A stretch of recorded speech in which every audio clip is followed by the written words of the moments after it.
and they saved our daughter's life. Finding cures, saving children. Learn more at stjude.org. Hey, Jamie Allman here for my good friend Harry Parker and the ultimate seafood dining experience at Gulf Shores, GulfShoresRestaurantandGrill.com. Gulf Shores offering a unique dining experience with a vast, mouth-watering menu of all of your favorite delicious dishes, something for everyone's taste or palate. 3 convenient locations, Edwardville, Creve Coeur, and St. Peter's. Dine in, carry out. They've got a food truck, too. Friendly staff, looking forward to seeing you, making your dining experience one that you will remember. Gulf Shores RestaurantandGrill.com. Bill O'Reilly here, and I'm warming up. Stand by for the O'Reilly Update Morning Edition. But first, homeowners, when is the last time you checked your home title? Scammers are everywhere, and they're targeting your equity. With just a single forged document, they can file at the county. So don't wait until it's too late. Find out if you are already a victim today. Please go to HomeTitleLock.com. Use the promo code BILL to get a free title history report, plus a free trial of their $1 million triple lock protection. On this Monday, it is an interesting exercise to try to figure out how President Trump thinks. But since I've known him for more than 3 decades, I got it down. And I am not a sycophant. I am not somebody who goes, yes, Mr. President, yes, sir, whatever you want. That is not me, as you know. But I understand the man. So let me give you a very vivid example. He goes to Asia and he gets a lot of good stuff for the USA. He comes back and the Trump haters, the Democratic Party, no. Trip wasn't very good. No, China got the better of him. It's all a bunch of bull. So in his first 10 months in office, President Trump did 100 times more than Joe Biden did in 4 years. That's provable. That is a fact. Some of the stuff hasn't worked. And Mr. Trump is certainly way too bellicose, word of the day. But he goes to Asia, and he told me directly, and Mr. Trump has never lied to me, that his deals will amount to $2 trillion in benefit for America. Now, I can't do the accounting, but again, the man does not lie to me. So why not give the president the benefit of the doubt? Japan likes him, Malaysia likes him, Cambodia likes him, China, South Korea likes him. All of that is a plus. And let's pray the China thing works out. Back in a moment. Bill O'Reilly here. If you are stuck in a timeshare you no longer want, my friends at Lone Star Transfer can assist. Over the past 15 years, the family-owned company has helped more than 30,000 owners break free from their timeshares. They'll provide a guaranteed solution to exit your timeshare. So please call Lone Star Transfer 833-594-00. That is the Morning O'Reilly Update. More analysis later on. From the Michaels Flooring Outlet Weather Center. A fast-moving weather pattern brings a series of fronts through our area this week, but only one of those fronts brings a chance of rain. That's not going to happen until late Thursday night into Friday. So a lot of dry time this week and a warming trend. Sunny skies today, 64 for the high, with a dry front shifting winds out of the northwest at 7 to 12 miles per hour. Partly cloudy tonight, low of 44 in St. Louis. Mostly sunny Tuesday with a warmer high at 71. From the First Alert 4 Weather Center, I'm meteorologist Matt Chambers.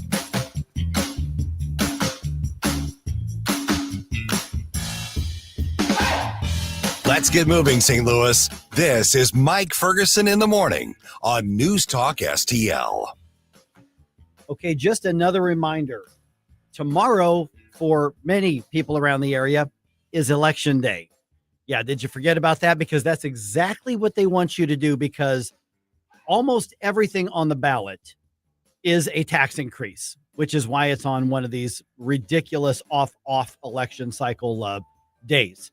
The other one is just a woke, nonsensical thing in Clayton, but we're going to remind you of that throughout the day here and today and tomorrow, so you can get the word out. There's never a good time to raise taxes, but especially not right now.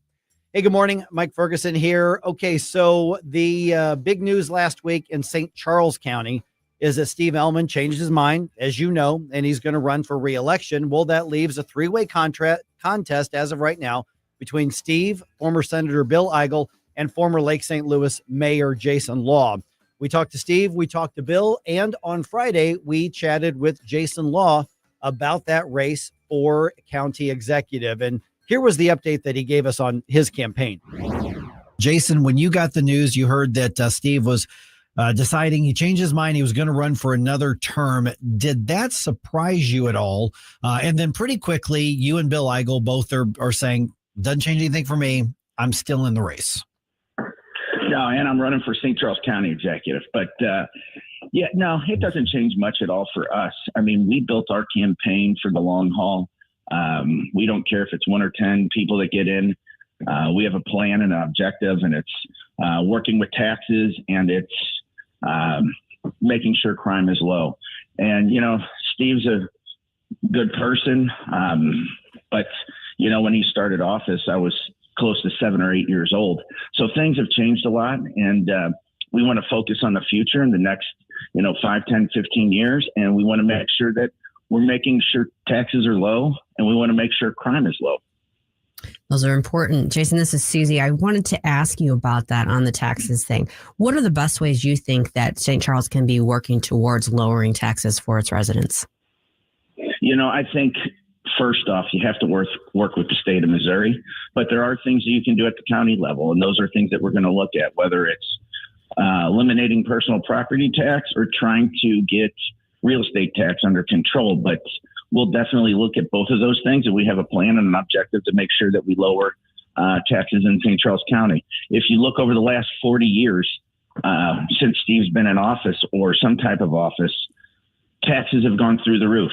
If you look at any politician in St. Charles County over the last 10, 15 years, myself as a part-time mayor of Lake St. Louis, I'm the only one that cut taxes in St. Charles County. And I cut them by 46% by paying off debt early and becoming a debt-free city. And there's not many of those in this entire region.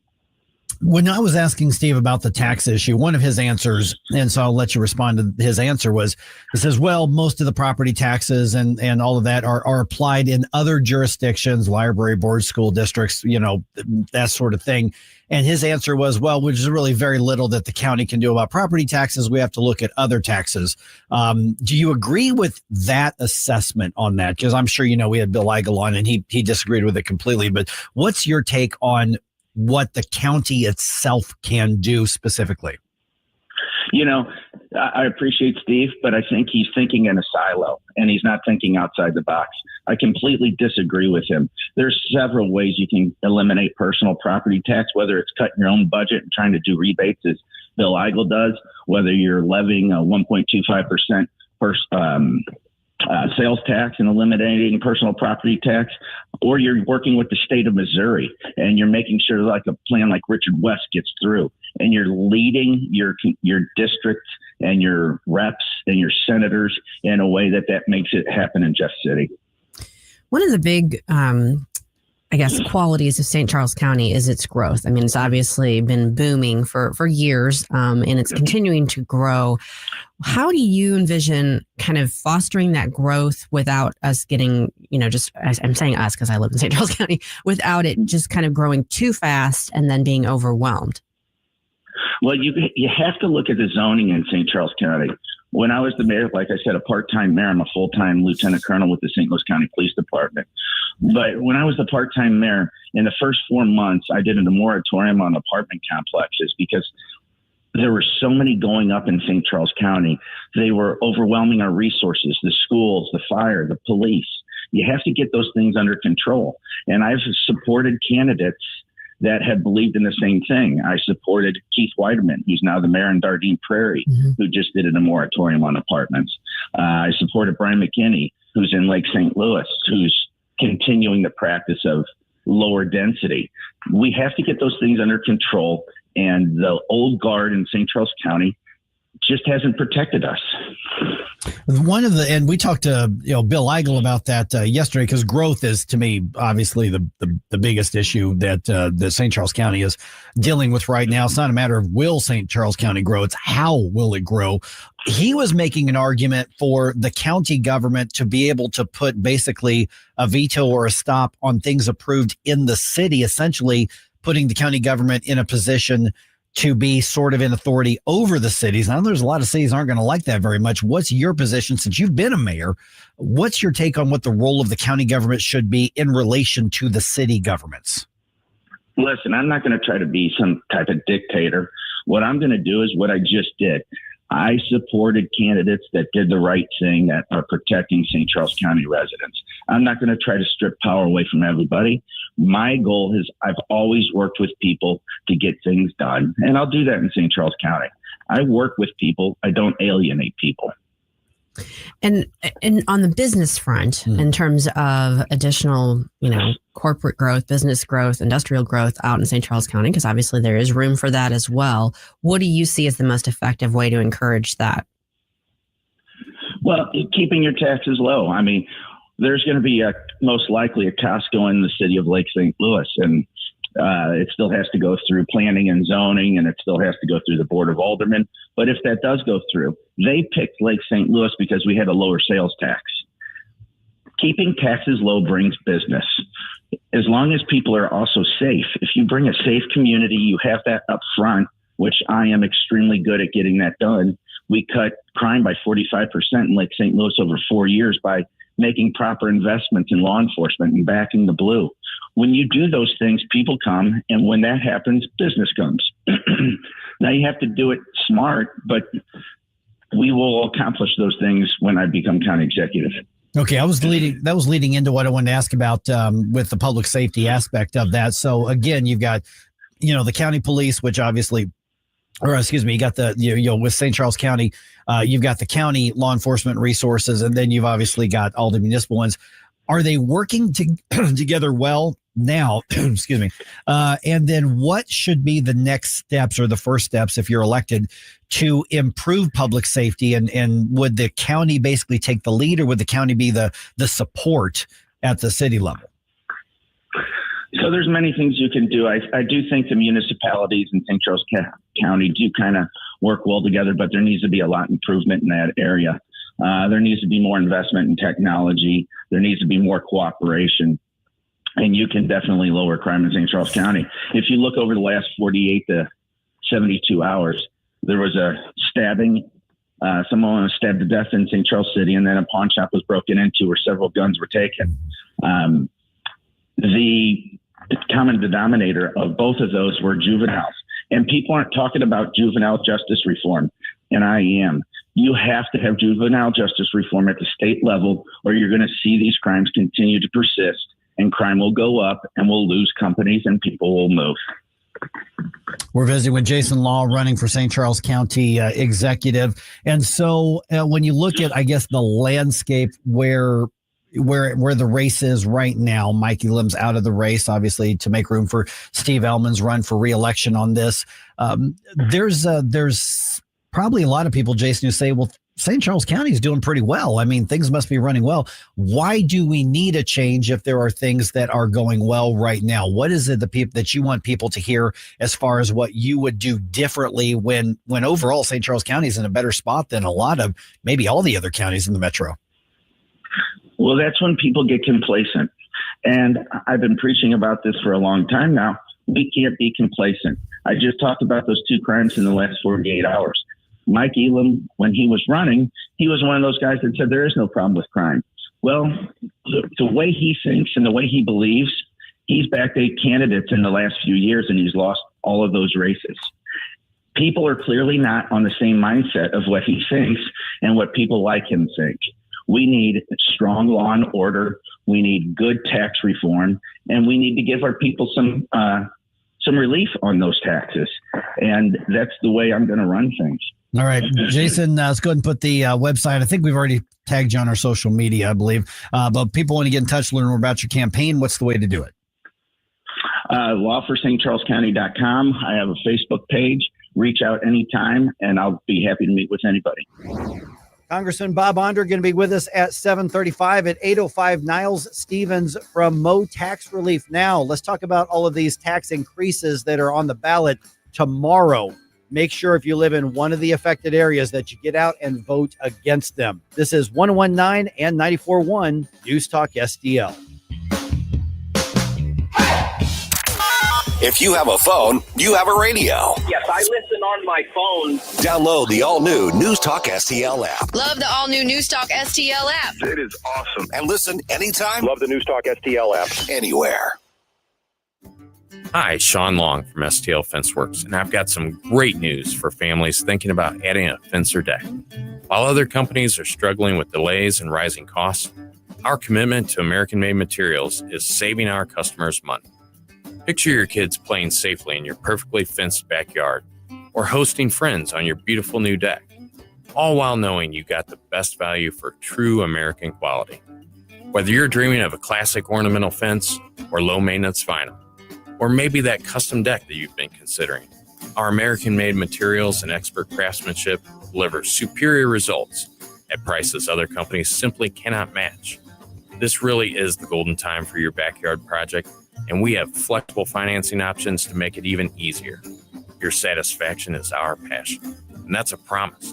Visit stlfenceworks.com. Let's lock in your savings and satisfaction today. Now you can fly anywhere in the world and pay discount prices on your airline tickets. Book a flight today to London, Paris, Madrid, or anywhere else you want to go and pay a lot less guaranteed. Call the International Travel Department right now at Low Cost Airlines. 800-515-2397. 800-515-2397. That's 800-515-2397.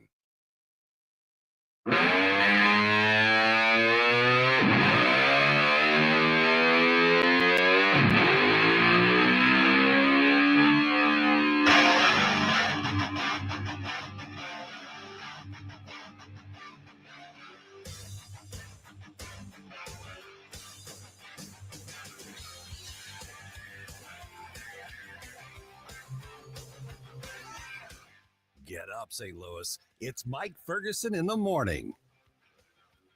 All right. Like I just mentioned a few minutes ago, tomorrow is election day. Yeah. Yeah. And of course, we're seeing a lot on obviously what's happening in Virginia. New York City is probably getting the most attention. So New York City, Virginia, California with Prop 50 coming up. Honestly, if Prop 50 passes in California, all this other redistricting, Missouri and Texas, that all might be just like checked by California in one fell swoop. Wow. And if Illinois does the same thing, then Democrats may end up actually numerically coming out ahead. So there's a good chance Republicans may lose the control of the House in the 2026 elections because of this battle of the gerrymandering. Yeah, and that's the unfortunate thing. I mean, the Democrats, I don't want to say it was good, but what they have done very well is that they've sneakily been gerrymandering this entire time, so they don't have to worry necessarily about that being a problem with the primaries, because there are a couple of states right now where they have 0 Republican seats, even though there are Republicans in those states. Oh, like 40% of them. Yeah. You're talking about like New England. Yeah. There's several states that, but that's he who wins the elections draws the lines. And that's the way it's been for a long time. It's not right. And I hate it. I would think with the mathematical geniuses we have out there now with AI, now with all of this, that we could draw districts that just look at where is the population in every state. Mm-hmm. And let's go on one incredibly bizarre, radical premise. All right. Now I'm going to say something that's way off the wall here. We treat every single voter as though they are treated equally under the law and for elections. Are you proposing a republic for our system of representation? Yes. Yes. Wow. How radical. I assume that I'm going to assume, just for the sake of argument, hear me out, people. Hear me out. The black guy in St. Louis is treated the same as the white woman in Chillicothe when it comes to their votes. Okay. So I know. Bear with me. Okay. Hold on. And then what you do is you say, where's the population? All of so Missouri has 8 congressional seats, so 8 districts, and we divide that up to where they are as equally represented as possible and as compactly as possible. Now, northern Missouri is going to be probably across the entire state because it's so sparsely populated to get the same number of people, but you simply group them together as much as you can and then let the chips fall where they may.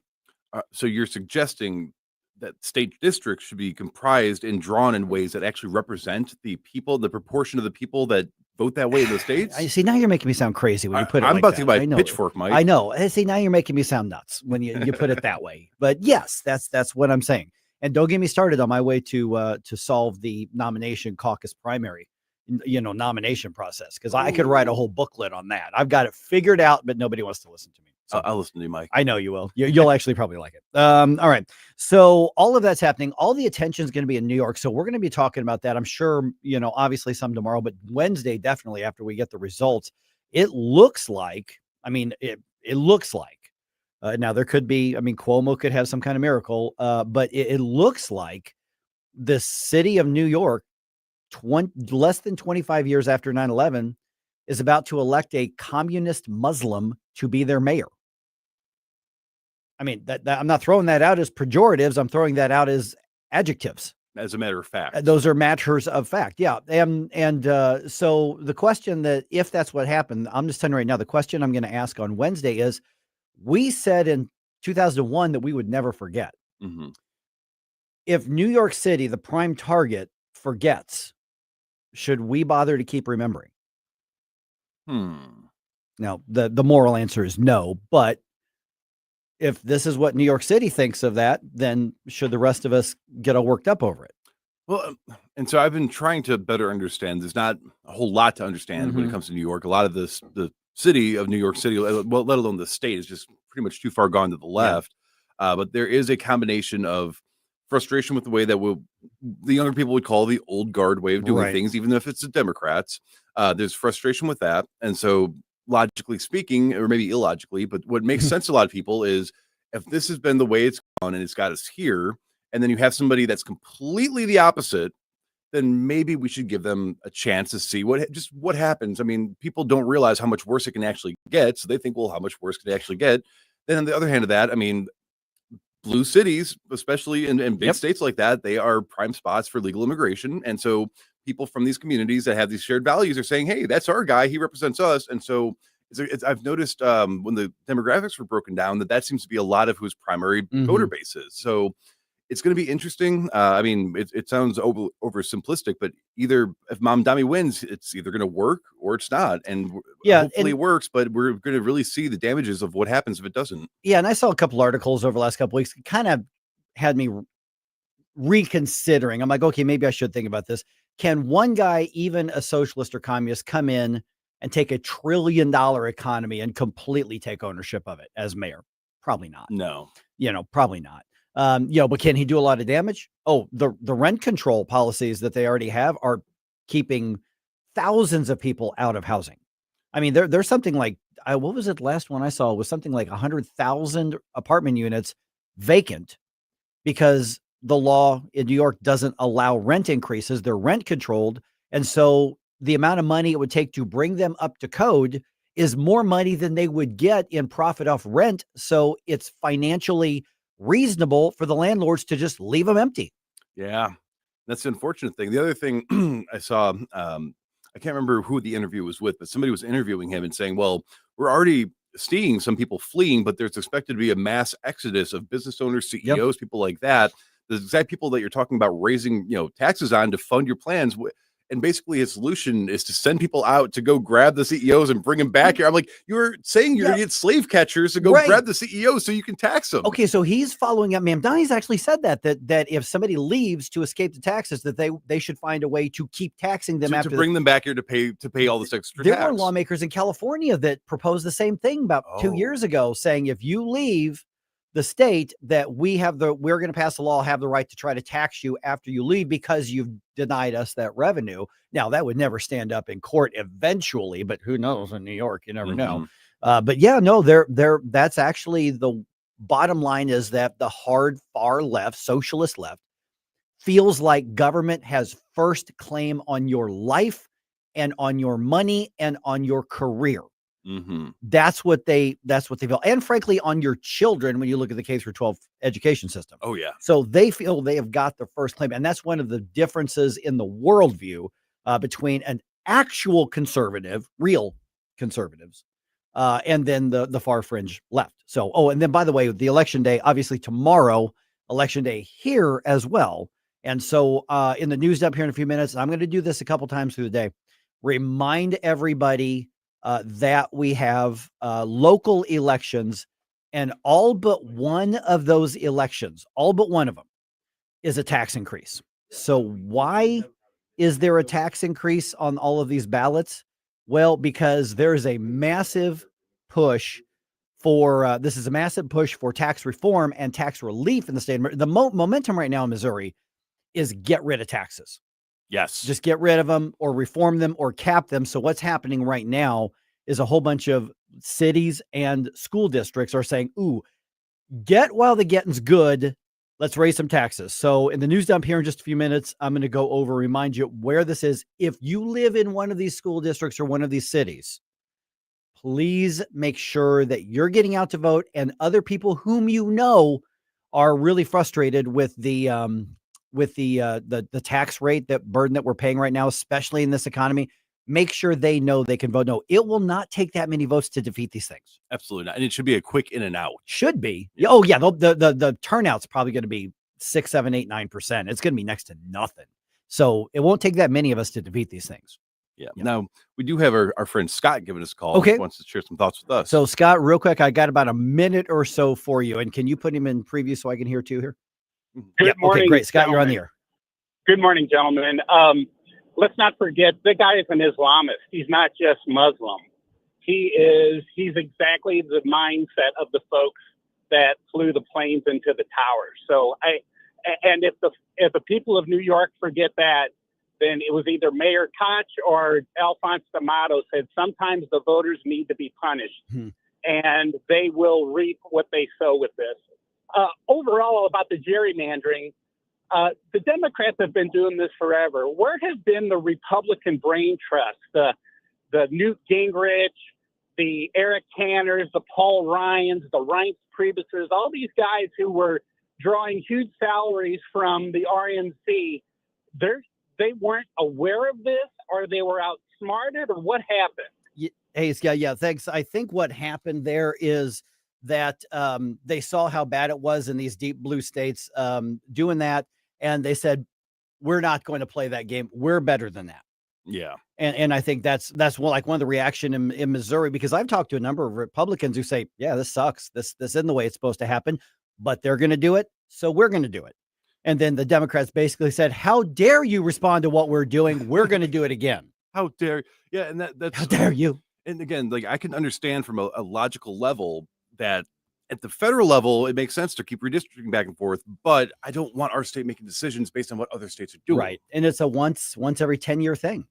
All right. Our tax increase is on the ballot in your community. I'm going to tell you in the news dump right around 7:04.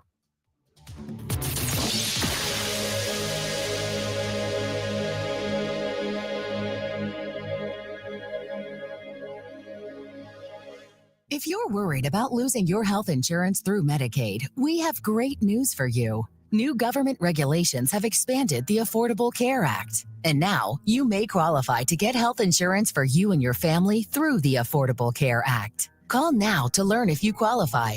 We know the healthcare regulations regarding Medicaid, and we've helped thousands of people find quality, affordable health insurance. Plus, all our research is free to you. So call us. With just one call, we'll shop from hundreds of different insurance companies to find you the right affordable health insurance plan. So if you're worried about losing your Medicaid insurance, call right now. Speak with a licensed agent and find how you may qualify for a new health insurance plan. 800-479-0931. 800-479-0931. 800-479-0931. That's 800-479-0931.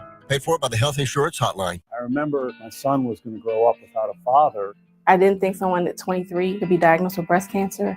I was probably the healthiest I had been in my life. Early detection of a melanoma saved my life. I survived testicular cancer because of early detection. I survived cancer not once, but twice because of early detection. Hi, I'm Congressman Bob Onder.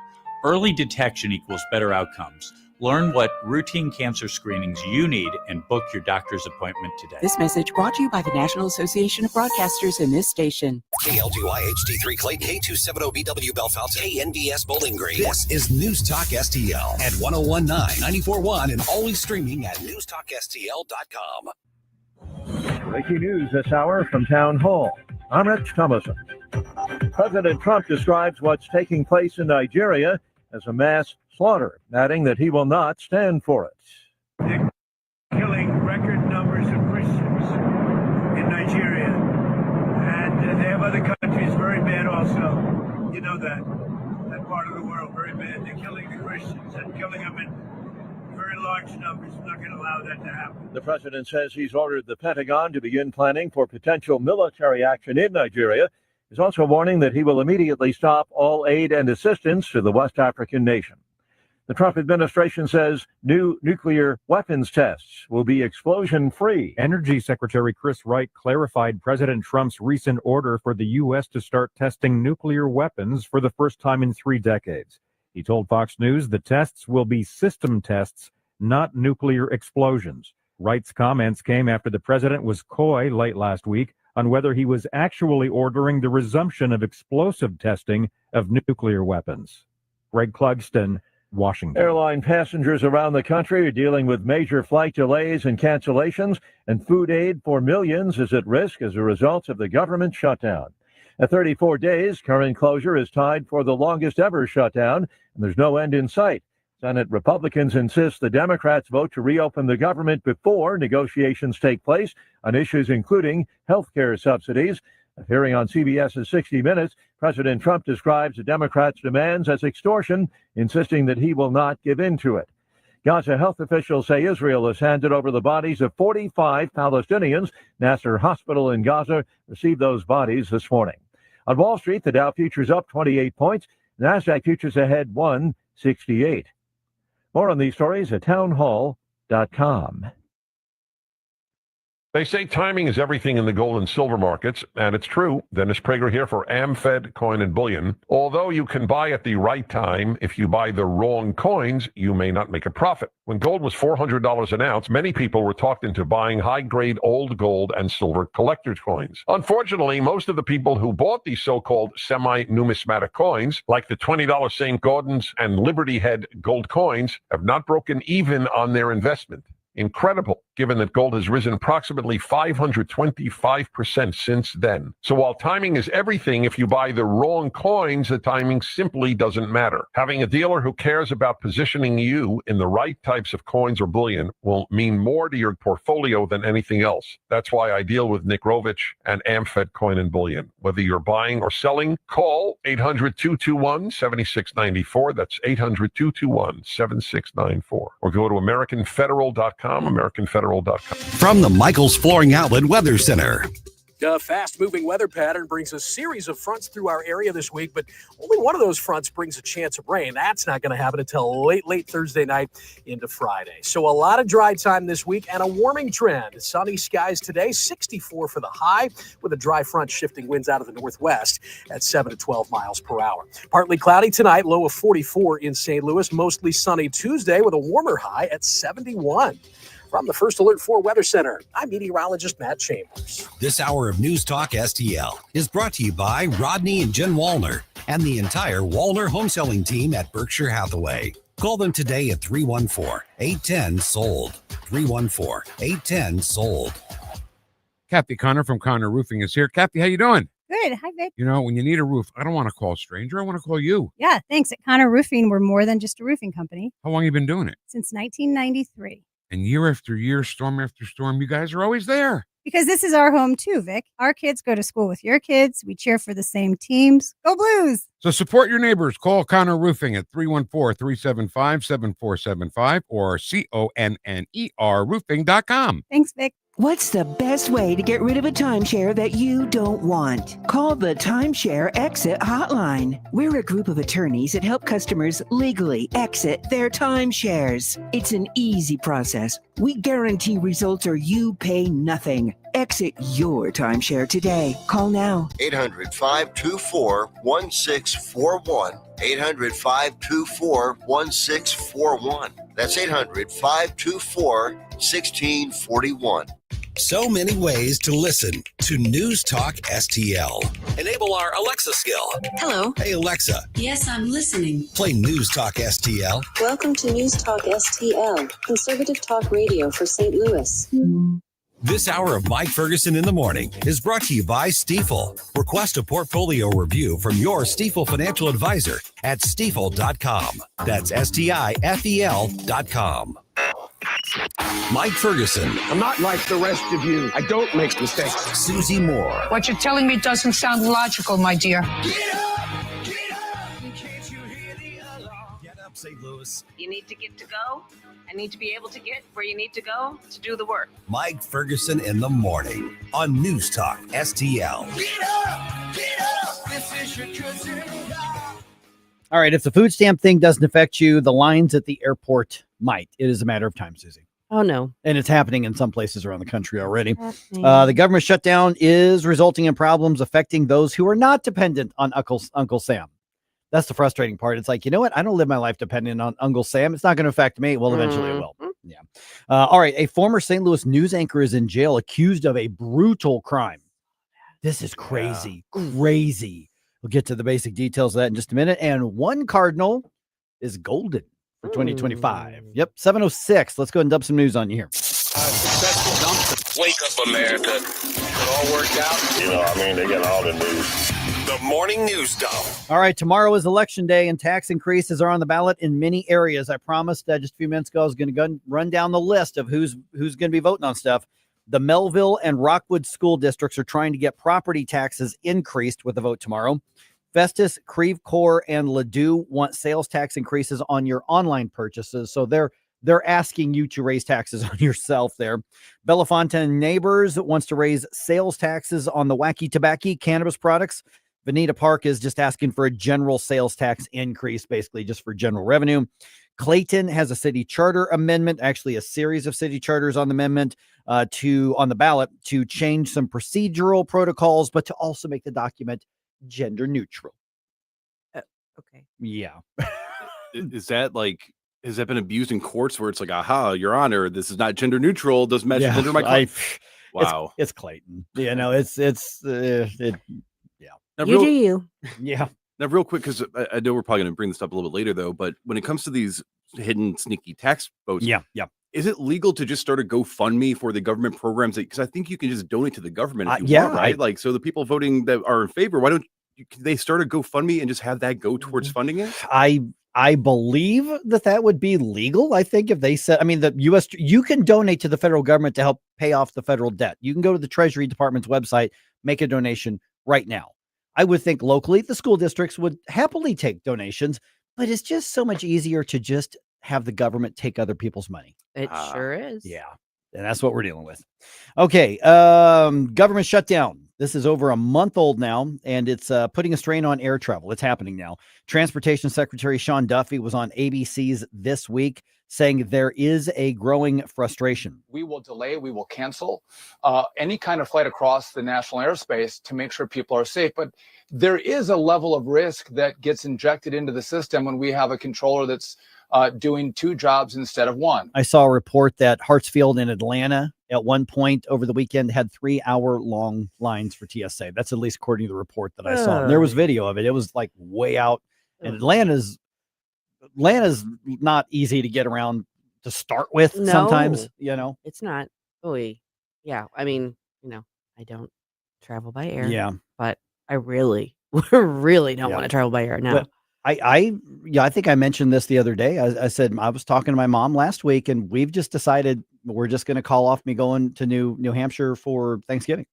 We'll see. Maybe Christmas, but I'm just decided. Your brother's up there, right? Yeah, my brother and obviously sister-in-law and my mom are up in New Hampshire. Yeah, so I haven't. They've been there a little over a year. I haven't been there yet. Oh boy. Yeah, and so we were going to go do that, and we're just like, yeah, maybe pick a time that isn't the holidays. right? Yeah, or look for Christmas, something like that. So I mean, so we've just kind of said it's, I can't get there by Amtrak because they don't have a route. To there.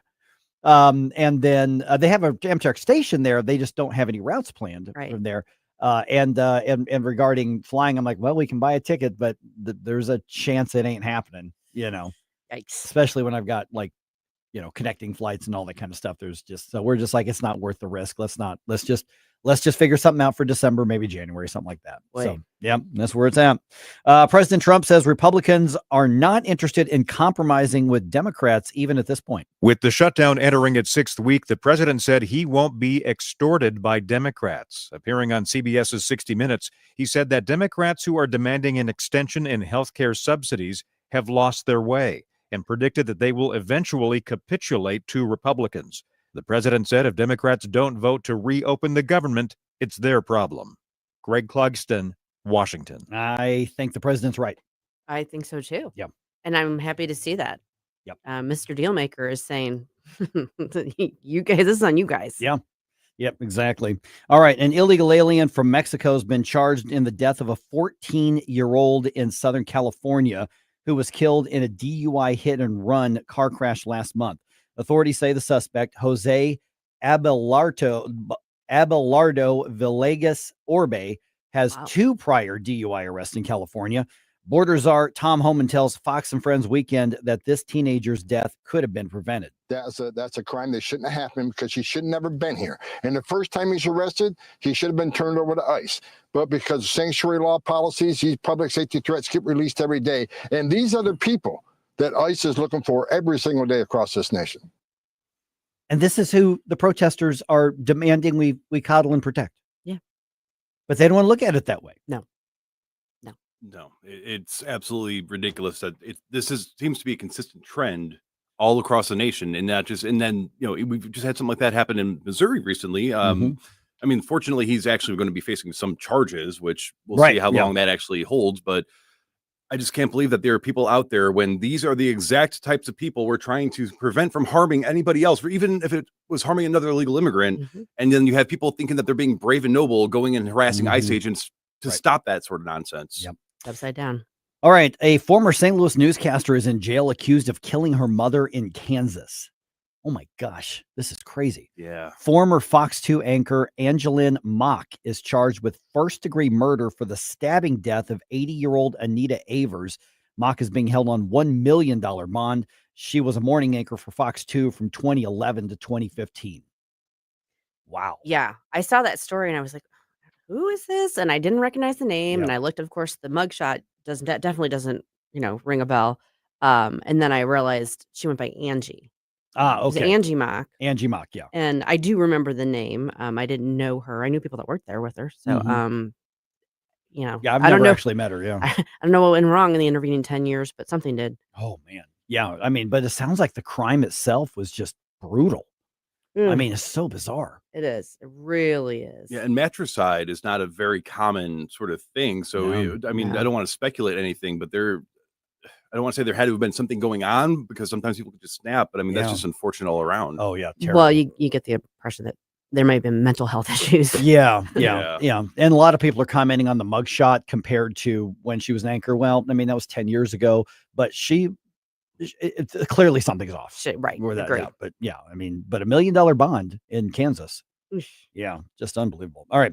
Unemployment in Missouri is up compared to this time last year. About 14,400 jobless claims were filed in October. That's about 2,500 more than during the same period last year. Okay. The government shutdown and the Boeing strike are considered major factors of that increase because you probably look at about 3,000 of those are probably the Boeing workers. So that's going to make up a lot of the difference. I would think so. All right. Californians taking up a redistricting measure, Proposition 50, that could affect party power in the U.S. House of Representatives. Governor Gavin Newsom was on NBC's Meet the Press talking about it. The people have spoken. Spoken so far in historic ways. It's a special election.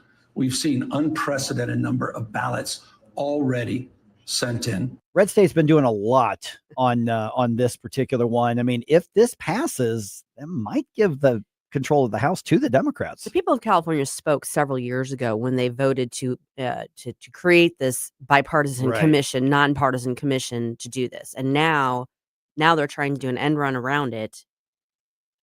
I don't know. Yeah, if you ever want to know why we need initiative petition reform, although this wasn't a petition, this was, just a referendum, but the Proposition 50. Yeah. That's a lot of stuff they're going to vote on. So, but this, I mean, if this passes, this may be, at least for the next, couple of election cycles, this may be kind of checkmate on the whole gerrymander versus gerrymander thing. Yeah. Blues are back on home ice tonight, hoping to break a 7-game winless streak. They host the Oilers at Enterprise at 7:30. The Cardinals shortstop is golden. Mason Wynn becomes the youngest Cardinal ever to win a Gold Glove award. Wow. He is 23 years old. Oh, he's a baby. It's my daughter's age. Exactly. Wow. Yeah, 23. So, congratulations to Mason Wynn. Congrats. Destination, making cold mind to fight your war. Stop right now. Well, there you go again, listening to Mike Ferguson in the morning on News Talk STL. Blow us all away. You wanna do that? Get up, can't you hear the Hi, it's Mark Harder with RE/MAX Results, the largest RE/MAX franchise in the region. The summer housing market is hot, and the fall market looks to be as hot. If buying or selling a home is in your future, it is time to act now. Someday is not a day on the calendar, but today is. Call me, Mark Harder, for fast results. RE/MAX Results. 314-852-8933. 314-852-8933. And start packing. Streaming TV is where it's at. It's not about cutting the cord anymore. That's old news. It's all about your customized TV options. With the best and cheapest high-speed internet and your own TV subscriptions, we've got your dream TV lineup. Between wired and satellite internet and TV, you now have tons of options. Save money and get more internet speed and better TV today by calling the Whole Home Connect. We scan your location and offer you the best TV and internet options. And we always have specials and promotions. So when you call, ask about that. Take 5 minutes of your time, make this free call now, and learn how to save money and get better internet and TV for your home anywhere in the U.S. Make this simple and free call now. 800-257-1632. 800-257-1632. 800-257-1632. That's 800-257-1632.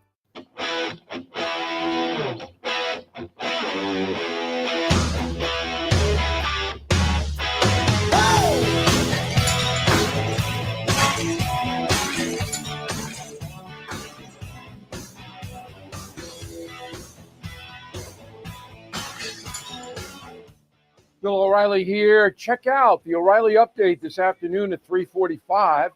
Right now, it's back to Mike Ferguson in the morning on News Talk STL. Okay, so let's talk about this SNAP welfare benefits thing. Okay.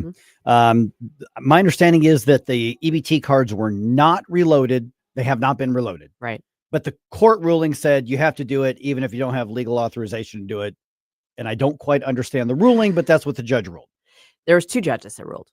There was one in Massachusetts and one in Rhode Island. So 2 separate lawsuits? 2 separate lawsuits brought by 2 separate groups. And they both basically, the heart of it was, you got to figure out a way. Sorry. Too bad if your systems won't do it. Too bad if another law says you can't do it. I'm saying you should. Now, I'm just a layman. My understanding, and please correct me and fill me in on this, Susie, is that the judges were supposed to look at just what the law itself says, regardless of the impact, just what the law itself says. Correct. And that sounds like that is not what they did here. Well, okay. There are competing laws. There are different statutes in play. There's the Anti-Deficiency Act. There's the I can't think of the name of it, that was passed in 2024. There's competing laws, and both of these judges chose to interpret those competing laws in a way that said the government has to go ahead and use those emergency funds. Now, of course, that does nothing for next month because even with the emergency funds, there's not enough to cover even a full month. The judge in Rhode Island said, well, you're going to have to find it someplace else. Wow. Now, the government is, I don't want to steal thunder here, but the government is choosing not to appeal. Right. Which basically is the Trump administration saying, hey, we wanted to pay these things out. Yeah. I mean, I You think know. that's a strategy move too. Yeah. But I also think they realize that one way or another, it's going to get itself sorted out, and they can kind of end up being like the hapless, like, hey, we're just doing what the courts are telling us to do. Well, and I mean, you don't want to be the one who fights really hard to not pay out the food No, stamps I think during they had the holidays. I think they legitimately had to defend against the lawsuits Right. because I think there's a legal argument there that really does, and a practical argument there. But yeah, it's very interesting. I don't know what would happen if this were something that went up on appeal. I really don't. Right. I think it's going to end up sorting itself out. Right. But Well, and Scott Bessent is saying that he thinks that something might start to get paid out by midweek. Maybe. Yeah. So basically, you got a whole bunch of IT folks who apparently have Scrambling not been, furloughed because of the shutdown. Right. Who are, I guess, feverishly trying to change programs and whatever else to load these EBT What cards. could go wrong? Right. Yeah.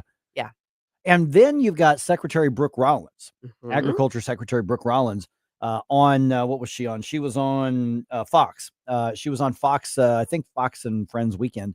And she was talking about kind of what Jerome's been talking about from time to time here is the fraud and the waste on this. So here's part of what she said in that discussion. Day one of USDA, February 13th, is we sent letters to every governor in America being very clear that no illegal aliens can use SNAP. 0, 0, 0. We asked every state for the first time in history, and this was in February, to send us their data and let us, with Doge and a war room, actually start going through this data to better understand how this explosion of SNAP benefits happened under Joe Biden. We increased almost 40% on this program in just a couple of years under the Biden administration. Of course, we know they were trying to buy the election, but that's a conversation for another time. And since we have asked for that data, 29 states have complied. Of course, almost all the red states, a couple of couple blue states too. But in that data, and I haven't talked about this yet publicly, in that data we've studied about $100 billion in spend. We have found thousands and thousands of illegal use of the EBT card. We have been moving people off of SNAP. We've got almost 700,000 people, I think, we've moved off just since the president took office. We've arrested about 118 people. So this has been ongoing. But Rachel, to your point, what this conversation has allowed is a national spotlight on a broken and corrupt program. Jump ball. So I want to just touch on sorry. I was going to jump ball, whoever. I got it. Sorry, Susie. No, I wasn't even going for it. You're not getting the jump ball over the 6'5" guy. Yeah. So there are a couple things though that so the idea of the illegals accessing SNAP benefits, I've looked into that.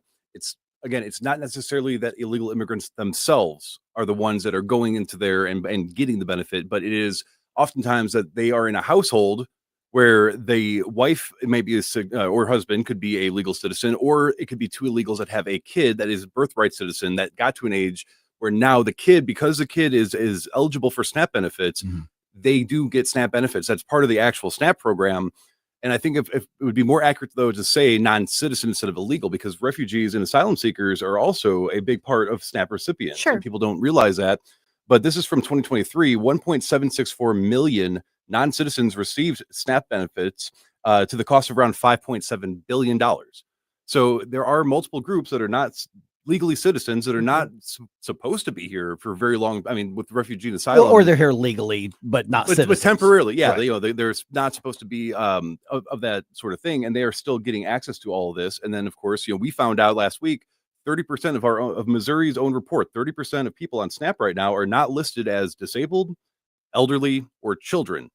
And so that becomes a sort of philosophical thing. Because I've been broke and struggling, and I was told, nope, you're not broke enough to get these things, but we can still take your taxes to pay for somebody else's thing. Oh, right. I'm sure there've been plenty of times I would have qualified. I mean, I was a single dad of 2 kids for 14 years. I'm sure there were times I could have. I was working 3 jobs at one point. I've been there, folks. You know, believe me, I've been there. I'm sure I never applied for it, but I figured out a way. Yeah. I mean, you do want to make sure that the people that are here legally and that may legally have a right to or have the ability to or be allowed to avail themselves of the program are able to. So you don't want to make it, you don't want to go in with a sledgehammer. But I think Rollins is making a very good point. I mean, in the middle of all this, we do need to be looking at why we're spending so much on these programs. What can we do to move people, citizens or not, off these programs so they're not dependent on it? Well, yeah, and to that point, I mean, she mentioned 700,000 people moved off the program. That's going to be the difference in how we look at it. Those of us on the right go, great. That's awesome. They're pushed into self-sufficiency, either by choice or not. But the other part is the actual taxpayers who are paying for this have the load lightened on them because somebody who shouldn't have been getting it in the first place are now not getting it. Whereas I would suspect a lot of people on the left, like, how cruel can you be to kick 700,000 people off of food? Yep. That is right there in a nutshell what the difference is. Now, I don't know if this is another clip you have, but Finnerty, I believe his name is, from Newsmax, was going down and breaking down. Rob Finnerty. Yeah, and he was breaking down the actual statistics. And I mean, there are, again, legal immigrants that come here and then they end up on SNAP. And it's like 56 or 58% of Afghani legal people and such like that, too. So there is an issue with not just the fact of people that are down, like, the economy can turn, you lose your job, like we saw. Sure. And that's totally, I have no problem with those people being temporarily assisted. But again, it should be a trampoline, not a hammock.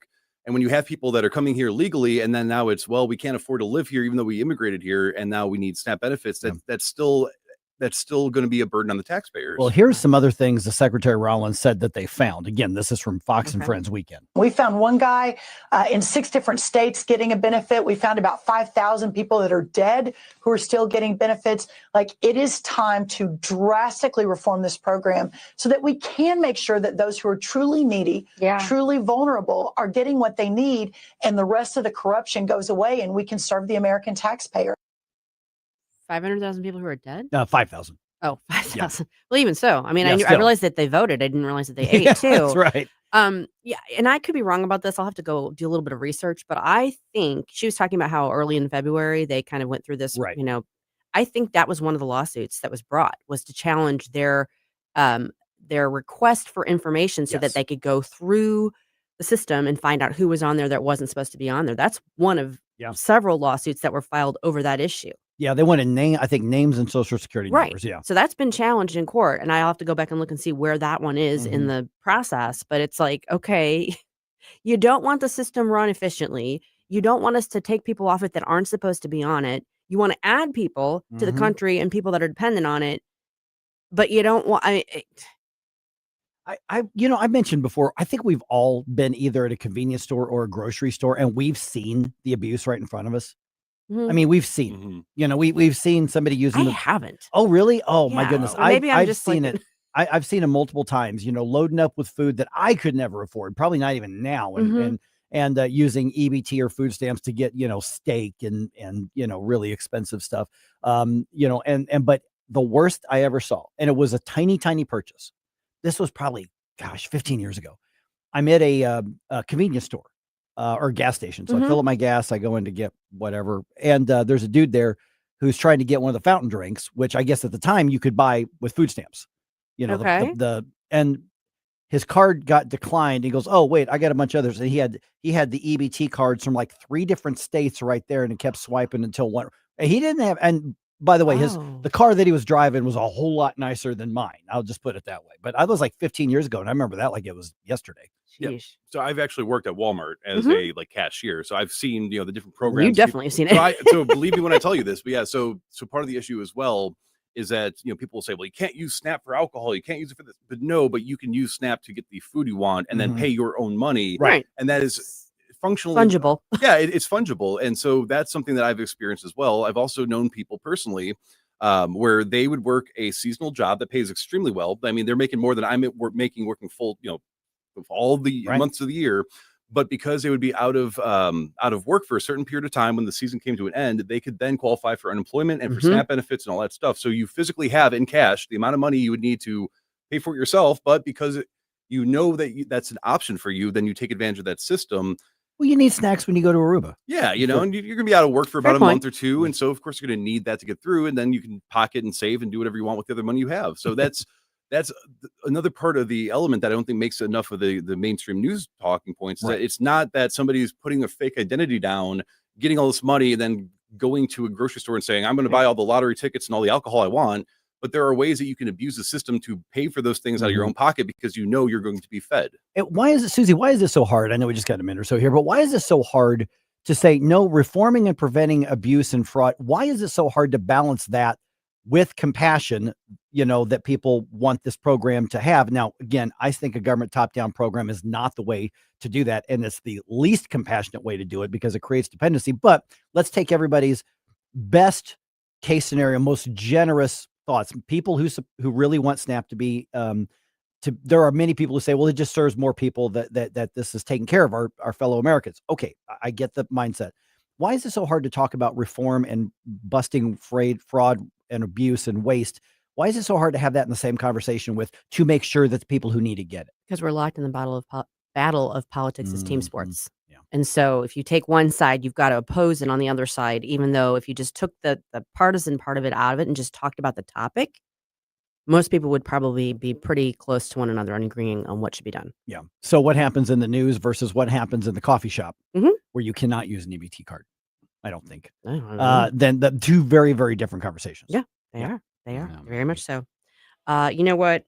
They've made a list. We've made a list, and we're checking it twice because your city or your school district may be trying to sneak a tax increase in place tomorrow.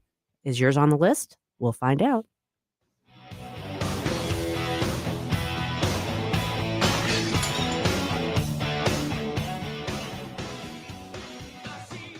Mike Ferguson in the morning. People talk about federal money as if it falls from heaven.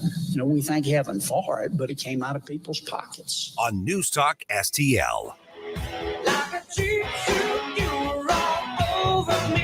If you find yourself feeling out of place in the world, it's comforting to know conservative values haven't been abandoned everywhere. Thanks for being my voice in all this. This is News Talk STL. There are people out there that feel the way that I feel and say what I say. Welcome home. From the Michaels Flooring Outlet Weather Center. A fast-moving weather pattern brings a series of fronts through our area this week, but only one of those fronts brings a chance of rain. That's not going to happen until late Thursday night into Friday. So a lot of dry time this week and a warming trend. Sunny skies today, 64 for the high, with a dry front shifting winds out of the northwest at 7 to 12 miles per hour. Partly cloudy tonight, low of 44 in St. Louis. Mostly sunny Tuesday with a warmer high at 71. From the First Alert 4 Weather Center, I'm meteorologist Matt Chase. License number E2014A. Hey, it's good to see you. Dad, that's what Grandpa Rip always said. That's right. 50 years ago, Grandpa started Grasser. And whenever a customer called, he'd smile and say, hey, it's good to see you. Hey, it's good to see you. It was his way of treating people like neighbors, not numbers. That's why we still say it today. Green is always Grasser at GrasserHomeServices.com. Hey, it's good to see you. Jamie Ullman here with the great Eric Swanson of Newstedter's Fine Jewelers, Doherty Ferry, and Big Bend. Tell me about Wow Diamonds. Wow Diamonds. We call them that because when people come in and look at the diamonds, everyone says, wow. We feature those in natural diamonds, the mine diamonds. They're perfectly cut, polished, and proportioned. Not all diamonds come out of the cutting process the same, and ours are perfect. That's why they're called Wow Diamonds. Newstedter's Fine Jewelers right there at Doherty Ferry and Big Bend, wowdiamonds.com. I'm Dr. TJ, owner of the Institute of Natural Health, co-owner of Optimal Nutraceuticals, and the host of Wellness One. Wellness One is designed to cut through the nonsense and provide you common sense science-based information regarding health and wellness. On the show, we discuss topics like thyroid health, gut health, hormone optimization, and many others. Our show airs Saturdays at 10 a.m. and 2 p.m. and Sundays at 11 a.m. and 3 p.m. right here on NewsTalkSTL. And you can visit us at INHSTL.com. That's INHSTL.com. On the next Larry Connors USA. Today's story behind the story, the firestorm that threatened to destroy downtown St. Louis. Larry Connors USA. Now weeknights 6 until 8 on News Talk STL.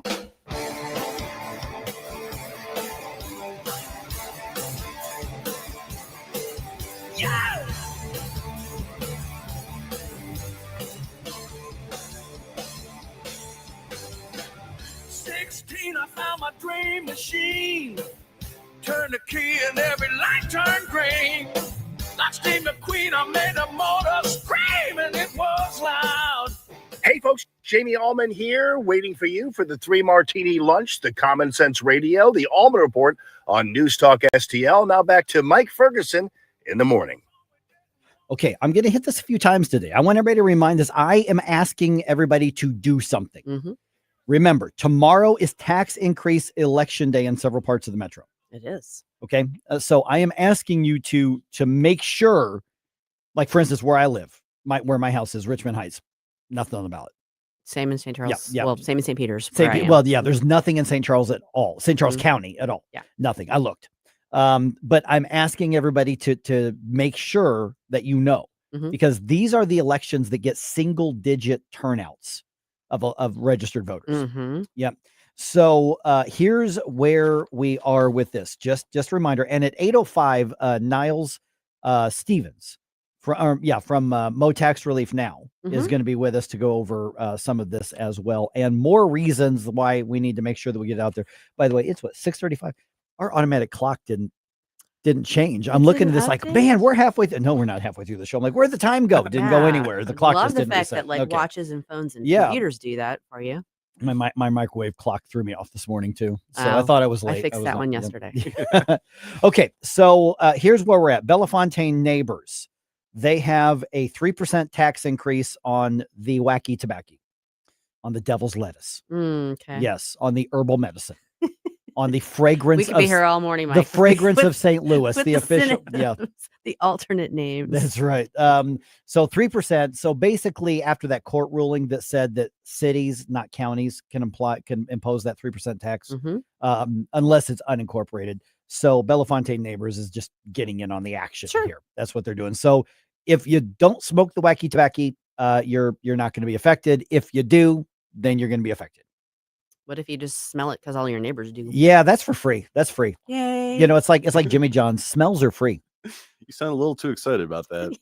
Now, wasn't there just something where they found that they were double taxing marijuana, and so they were like, "Hey, we're going to choose not to do that." Right. Well, okay, exactly. So what happened was when that amendment passed, and we actually had one of the guys who wrote it in the studio with us, and so we were asking about that. And his answer at the time was, the courts will figure it out. We're like, that's not good policy.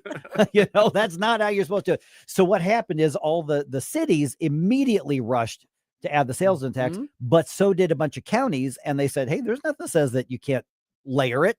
And the courts eventually ruled that no, you can do one and the cities get first bite. Okay. Now, like for instance, St. Louis County tried to do that, and then they got their tax increase bumped off.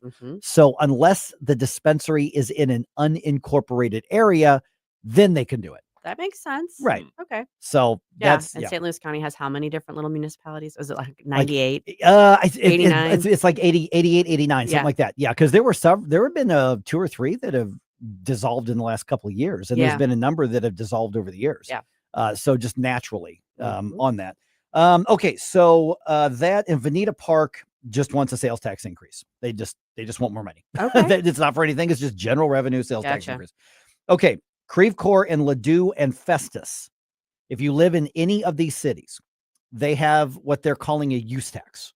Basically, they want you to make it more expensive to buy stuff off of Amazon and add a tax to your own online purchases. That's what they're asking you to do. So if you want to make your life more expensive, then you can vote for those. But those are tax increases or creation of taxes. So basically, like for instance, I went and I bought something off of Walmart over the weekend, and actually they had delivery, so I could get it same day. I don't think this would have applied. Yeah, it might have, because they just delivered it from the local Walmart, so I don't know if it would apply or not. Other than the sales tax that was already collected. It didn't work. I just sent it back anyway, but whatever. But if you want, this is what they're doing, is just making something else more expensive, and then school districts, Melville and Rockwood, they have property tax increases on the ballot. Yeah. I've seen a lot of people talking about the Rockwood one. Rockwood is the biggest of these. And so my guess as to what you're seeing here is you've got school districts that are run by, these are run by fairly smart bureaucrats who generally have a terrible worldview on everything. But they're looking at around Missouri and going, there is a massive anti-tax sentiment right now. And they are talking about permanently capping tax increases. They're talking about getting rid of property. They're talking about the gravy train for the teachers unions and the administrators being cut off. And so they are putting a tax increase on the least likely to be voted on ballot. That's not accidental. No, of course not. Yeah. I mean, what they're hoping is you can just tell the booster club, make sure everybody goes out and votes and pass it. Who else is going to go out? It's in November. Who's gonna care about that? That's why you need to make sure that if this is on your ballot, that you're there to vote against it. Now, our good friend Matt says that Oakville, Melville district, that it is a tax increase, but they're trying to claim it's an extension and not an increase, which might be a little bit deceptive of what people think. But rest assured, it is, in fact, an increase in tax. Yeah, the question reads as such. Shall the Board of Education of the Melville R9 School District, St. Louis County, Missouri, be authorized to continue the existing operational levy and assessed valuation according to the assessment? And I'm reading right from the ballot issue. And increase the operating levy by an additional 0.024 per $100 of assessed valuation according to the 2025 assessment. Such increase is expected to be offset by an expected decrease of assessed valuation in debt service. So that's what they're claiming is expected. Yeah, not promised, expected. But there's the continuation. That's true. That's what they're saying. But they're saying, well, just increase the tax here because trust us, you increase the taxes here, you're not actually going to pay more. Okay. Then don't increase the tax. If you save money on the debt service, then lower the tax bill for your citizens. So, by the way, if you retire one debt and say, but we want to keep the same tax rate to do something else, that's a new tax. Yeah. Because the tax would have gone away. Yep. So I understand the mental gymnastics they're doing there, Susie, but it's still a tax increase. Right. Yep. And Rockwood, just on principle, I want to see this thing go down. I don't know if it's going to happen, but we'll see. It'll be interesting to see. Yeah, because we'll be reporting on that on Wednesday. Yes. In a big, big way. And then Clayton, they do not have a tax increase on the ballot, but they have a charter amendment. Okay. Actually, some charter amendments. So here's the way it reads. Shall the amendments to the Clayton City Charter as proposed and more fully set forth in ordinance number 6946 relating to changing the name of the Board of Aldermen to City Council and adopting other gender-neutral language, updating and simplifying administrative and procedural provisions and clarifying term limits, vacancy elections, and compensation procedures for elected officials be approved. So that's probably going to pass. I mean, they're selling it as like an efficiency thing. Yeah. So regardless of people's ideological perspectives on gender neutral, whatever, that's probably going to pass. Yeah. And it's not going to hurt your wallet. No. As far as I can tell, it's just a matter of, and if you're really invested in calling it Board of Aldermen versus City Council, right? Maybe you need a different hobby. Yeah. And see, I always thought that maybe I'm wrong about this, but I thought alderman was like smaller towns have aldermen, bigger towns have city councils, but maybe it's just whatever I've heard like about St. Louis City. That has that's true. They have a Board of Aldermen. Yeah. I don't know what the distinction is. I don't know what the distinction. So I'm not invested in it one way or the other. I was elected to a Board of Aldermen. We did what city councils do. Must have been big thanks. Hey, I got paid. We got paid like $100 a month. Hey, I mean, it was big money right there. I'm telling right. you. And then there's like Board of Trustees. I've seen supervisors. Supervisors is big in California. I know. Yeah, for sure. In New England, I saw some of that in Pennsylvania over last weekend. No, not last week. The weekend before. Yeah. I don't really understand all the intricacies of it, but if Clayton wants to call it the City Council, I don't care. Knock yourselves out. Yeah, the Clayton one, who cares? I mean, if they had things to clear up on it, okay, fine. I still think you should put these on the April ballot, though. Yeah, I mean, it seems silly to have that be the one that, I don't know. They're spending money on this election. Yeah, when you could wrap it into something else. Right. You could just put it on in the April election when there already is one out there. Yeah. And that's why Ben Keithley and I disagreed a little bit on that because I say just get rid of this off the calendar. Just, get rid of the option to have this election. And Nick Schroer texted me and said he's filing that bill this coming session to get rid of some of these extraneous, dates where nobody knows about them and they're not going to show it. It does seem wasteful. I think so. And Ben said, well, there could be a time of emergency. We should keep the option open. So he's not wrong. I guess I see that. Yeah. But the point of having this on the ballot or having this available is to put stuff on the ballot that most people aren't going to know about. Right. Or potentially not going to be able to have time to get off work and to go and head out there. Right. Exactly. Now, a former St. Louis anchor is behind bars, accused of a violent crime. We've got the details in the news dump at 6:50.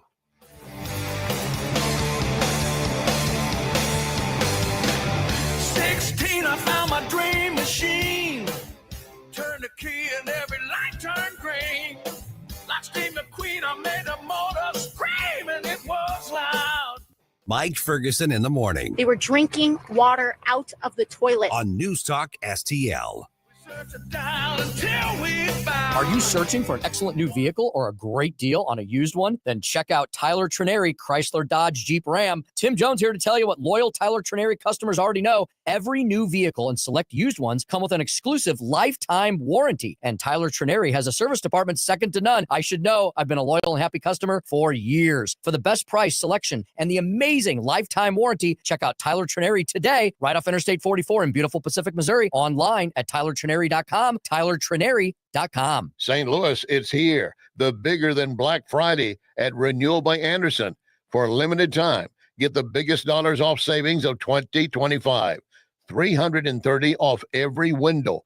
$830 off every patio or entry door. Plus, you may have no payments and zero interest. Renewal by Anderson. Unprecedented winner of the prestigious J.D. Power Award for customers 6 years in a row. Renewal by Anderson, full service window and door replacement division of Anderson, a name you've trusted for more than 122 years.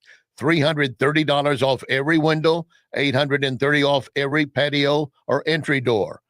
Schedule your consultation today at rbastl.com or call 877-WINDOWS, 877-WINDOWS. Renewal by Anderson, award-winning quality, bigger savings, smarter investment. This hour of Mike Ferguson in the morning is brought to you by Stifel. Request a portfolio review from your Stifel financial advisor at stifel.com. That's STIFEL.com.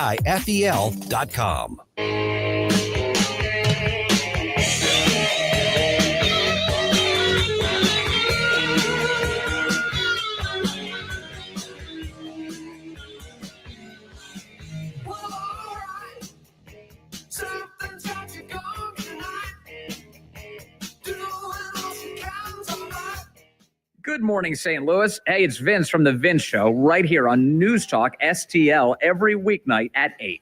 Right now, it's back to Mike Ferguson on 101.9 and 94.1 News Talk STL. All right, as we head into the holidays, this government shutdown eventually is going to affect a lot more people than what we realize. Now, I'm still loving the fact that there are a lot of people who are going, this government shutdown hadn't changed my life. Mm-hmm. Now, eventually it's going to affect us, but probably in terms of airline travel. Yeah. And I did a little mini investigation. I went around several different places. Yeah. I mean, grocery stores, convenience stores, gas stations, such. I'm like, hey, do you think that with the government shutdown and the EBT maybe not being, refunded, are you guys expecting any of the sort of troubles that we're seeing on social media? And almost every single person was like, wait, the government shut down? When did that happen? I'm like, it's been over a month now. Why is it shut? What's going on? So I guess that's a good sign. But that is a good sign. That actually is a good sign. Yeah. I'm still not happy Congress is getting paid though. Yeah. Well, hey, credit where credit's due. There have been several who have said withhold it. I'm not, including Bob Onder. Including Bob Onder. Yep. All right. Also, a former St. Louis news anchor is in jail, and she is accused of a heinous crime. I mean, this is crazy. And boy, I tell you, the Cardinals season didn't go the way we wanted, but one of the players is golden at this point. All right, 7:48. Let's go ahead and dump some news on you. The morning news dump. Are you joking? Is this a joke? Listen, folks. The morning news dump. All right. By the way, speaking of gold gloves, which we'll get to here in a few minutes, have you seen up here on Westport Plaza Road? They're building a giant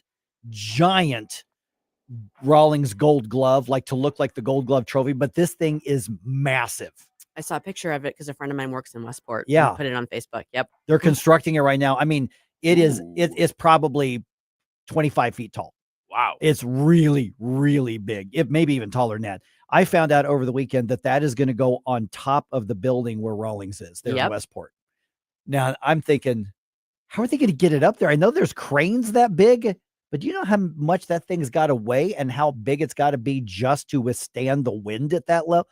I mean, if you drive by Westport Plaza, like you're going to go past on the side that Trainwreck Saloon and all that's on, just drive down that road and you'll see the parking lot they're constructing it. This thing is massive. Jeez. Absolutely massive. Yeah. I mean, it's like, you know, the big golden baseball in front of the Rawlings headquarters. Okay. Proportionally, this glove could catch that ball. So why don't they just put the ball inside the glove and put that out front instead of putting it on top? I mean, well, because you'll see it from much further away. Right. On the top of the building. Drunk people aren't going to walk into it up at the top there. True. Yeah. At least they shouldn't. All right. The government shut down over a month now. We're day 34? 34. Yep. It's putting a strain on air travel. Transportation Secretary Sean Duffy was on ABC's This Week commenting on that. We will delay, we will cancel any kind of flight across the national airspace to make sure people are safe. But there is a level of risk that gets injected into the system when we have a controller that's doing two jobs instead of one. Interesting take there, Susie, because we've talked about, they're not getting paid. And they haven't now for a few weeks. Yeah, a month. And so what we're hearing is that they're doing like DoorDash, they're doing Grubhub, they're going to work part-time. And so, in addition to their 8, 10, 11-hour day, whatever they've got now, they're also working somewhere else. So the secretary's got a point there. Yeah. And I mean, as someone who's basically working 12-hour days, that can take a toll over time. Yeah, without a doubt. So we've already seen long lines. Atlanta was the video that I saw over the weekend that they said there were 3-hour lines in the TSA. Eesh. Oh my goodness. So expect that to become the norm. And even if they get things sorted out, because we're hearing rumors it could be this week, but I don't know. We've heard others say it'll probably last through the rest of the month. But the bottom line is there's going to be a backlog of stuff. So it's going to take a little bit to clear out. President Trump says Republicans are not interested in compromising with Democrats right now. With the shutdown entering its 6th week, the president said he won't be extorted by Democrats. Appearing on CBS's 60 Minutes, he said that Democrats who are demanding an extension in health care subsidies have lost their way and predicted that they will eventually capitulate to Republicans. The president said if Democrats don't vote to reopen the government, it's their problem. Greg Clugston, Washington. And again, I think the president's right, and I think the Republicans are right to be holding firm here. Yeah. And I don't see any cracks in their facade, if you will. Now, one of the things related to the government shutdown that SeaWorld said is that air traffic control should be funded by user fees instead of taxes. And I think that, at least from my perspective, a lot of the services that we've been experiencing, issues with things that we have to pay, the private sector for anyways. I mean, wouldn't it make sense to move some of these programs to the private sector so that way they're not contingent on the government working to... The libertarian in me loves that. The Politico in me says if it's that essential, there should be some kind of, Congress may be some of the most non-essential people we have in the country, and they still get paid automatically. Right. There should be some, if they're essential, then there should be something where that's not right. Because I really get what she's saying there. I really am. And in a perfect world, I think that's right. I would love to see us move towards something like that, or a hybrid or something. The reality is that our government and generally we collectively have decided that air travel is critical infrastructure. Yeah. And so that's I think why it's treated that way and federally done, because that's what we've decided. Well, and you have to take into consideration shipping as well. Right. I mean, it's not just passengers traveling, it's also the shipping of goods that goes, and those are planes in the sky that have to be controlled by air traffic control too. True. So there is, I know, it like you say, I can see both sides of that argument. I love the suggestion. I really do. Do I think in our politics that's ever going to happen? I doubt it. There's a lot of things that should happen that are never going to happen as well. Okay, this is interesting. President Trump said Sunday that his administration is considering deploying troops to or carrying out airstrikes in Nigeria amid violence against Christians from radical Islamic groups, including Boko Haram. He tells journalists aboard Air Force One that the U.S. is not going to stand by. They're killing the Christians and killing them in very large numbers. We're not going to allow that to happen. Okay, so the Trump administration adding Nigeria to the countries of particular concern list of nations that violate religious freedom, and that list also includes China and North Korea. The president told the Pentagon to draft a plan. Nigeria says U.S. military aid must respect its sovereignty. Okay. Yeah, I think there's a point at which that gets put by the wayside. Yeah. We're talking about genocides. I don't know. That's a very, very fraught situation. Yeah. But I also think that he's using the bully pulpit Mhm. to make a point. Yeah. Which hopefully will have the desired effect. Hopefully without our troops going into an unstable place like Nigeria. Correct. Yeah. Yeah. I have a lot of worries about that. Yep. You know. All right. A former St. Louis newscaster is in jail accused of killing her mother in Kansas. Good God. Former Fox 2 anchor Angie Mock is charged with first-degree murder for the stabbing death of 80-year-old Anita Avers. Mock is being held on a $1 million bond. She was morning anchor for Fox 2 from 2011 to 2015. So that actually would have been during like the Ferguson riots and things like that area. So she was she was here for, I guess, 11 to 15. That'd be 5 years. Yeah. So she was here for quite a while. I guess, I kind of remember her, but I didn't. The name didn't jump right out at me, but once I saw some pictures, I'm like, okay, I kind of remember her. But yeah, it's what the police are describing in Sedgwick County, Kansas, which is basically Wichita, is a brutal stabbing of her mother in her bed. Yeah. I don't know, obviously, the details, but it sounds to me like there were, as I said earlier, maybe some mental health issues going on. I don't know. I guess we'll find out more, but what a disturbing story. Yeah. And $1 million bond in Southwest Kansas. That's a lot of money out there. All right. The assassin of Turning Point USA founder Charlie Kirk, Tyler Robinson, will soon face trial. Cameras, as you told us the other day, Susie, not going to be allowed in the courtroom. Charlie Kirk's widow, Erica Kirk, had an exclusive interview with Fox's Jesse Waters talking about whether she thinks there should be cameras in the courtroom. There's nothing to hide. I know there's not, because I've seen what the case is built on. Let everyone see what true evil is.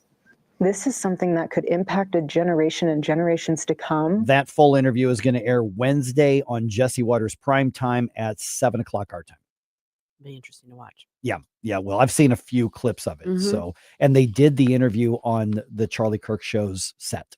Okay. Yep. So that's the backdrop. Yeah. Is where he did his podcast. Well, I think she has a point. I understand what she's saying, but I also understand the desire not to have it turn into a media circus. Right. We've seen that happen before too. We have. Yep. All right. Let's see here. Blues back on home ice tonight. They're hoping to break a 7-game winless streak. They host the Oilers at Enterprise. That is a 7:30 puck drop. Cardinals shortstop gets the gold. Mason Wynn becomes the youngest Cardinal in team history to win a Gold Glove award. He is 23 years old. So wow. Yep. So hopefully the first of many. Yeah, well, and hopefully they can build off that and around that success, because they need a shot in the arm. They need a lot. Yeah, exactly. All right. After a bye week, Mizzou heads into this week still in the top 20 in both major polls. The AP has the Tigers 19th in the country. The coaches poll ranks them at 17.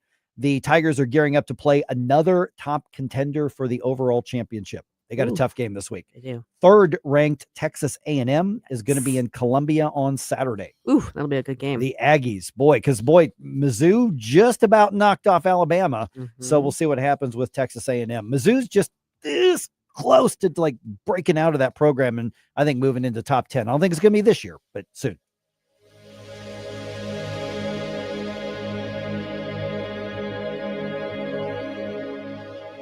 Hey, folks, the Clayton Sleep Institute and my friend Dr. Ojal back supporting free common sense conservative radio. ClaytonSleep.com, treating the full range of adult and pediatric sleep disorders from sleep apnea to insomnia, restless leg syndrome, periodic limb movement, and narcolepsy. What an awesome place. New comfy setting for the sleep lab.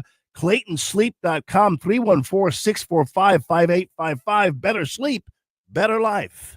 Is diabetes keeping you from enjoying life's special moments? At US Med, we understand the challenges you face, and we're here to help. With US Med, I can finally manage my diabetes without it managing me. US Med offers a wide range of services to simplify your diabetes care. Personalized care plans, convenient access to cutting-edge diabetes tech, and knowledgeable support. Plus, we'll check your insurance so your diabetes care may be covered at little or no cost to you. With US Med, I feel confident and control of my diabetes. I can finally live my life to the fullest. Don't let diabetes hold you back. Choose US Med and experience better birthdays, better adventures, better anniversaries, and better everything. Call now. US Med. Better service, better care. 800-515-2380.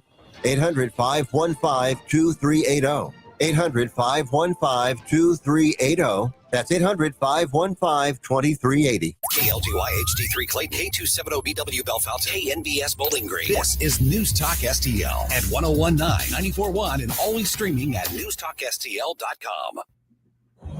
Breaking news this hour from Town Hall. I'm Rich Thomason.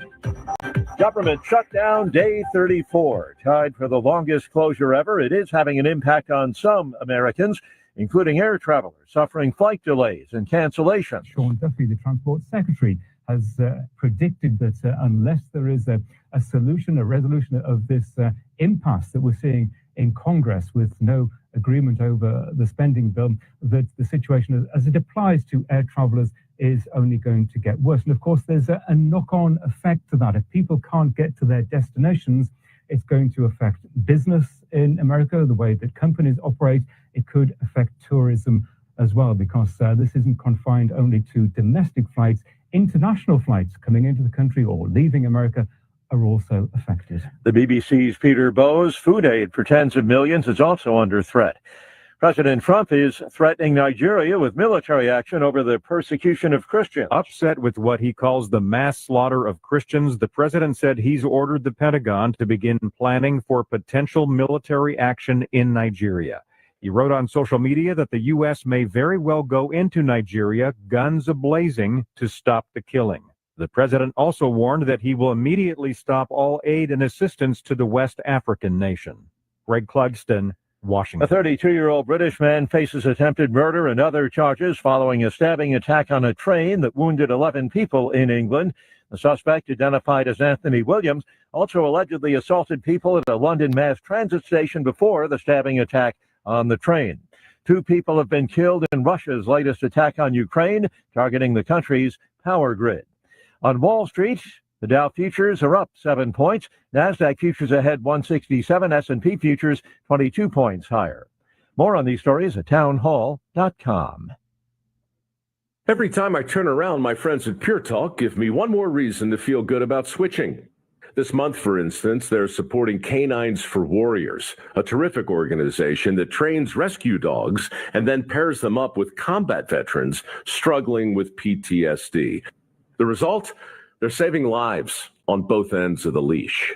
This is why I switched to Pure Talk. I like being in business with an American wireless company who shares my values. Yeah, I appreciate unlimited talk, text, and plenty of 5G data for just $25 a month, and I bet you will too.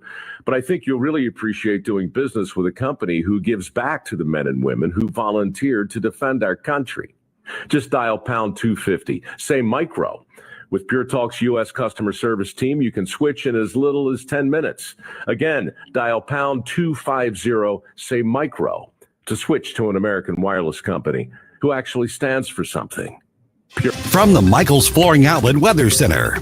A fast-moving weather pattern brings a series of fronts through our area this week, but only one of those fronts brings a chance of rain. That's not going to happen until late Thursday night into Friday. So a lot of dry time this week and a warming trend. Sunny skies today, 64 for the high, with a dry front shifting winds out of the northwest at 7 to 12 miles per hour. Partly cloudy tonight, low of 44 in St. Louis. Mostly sunny Tuesday with a warmer high at 71.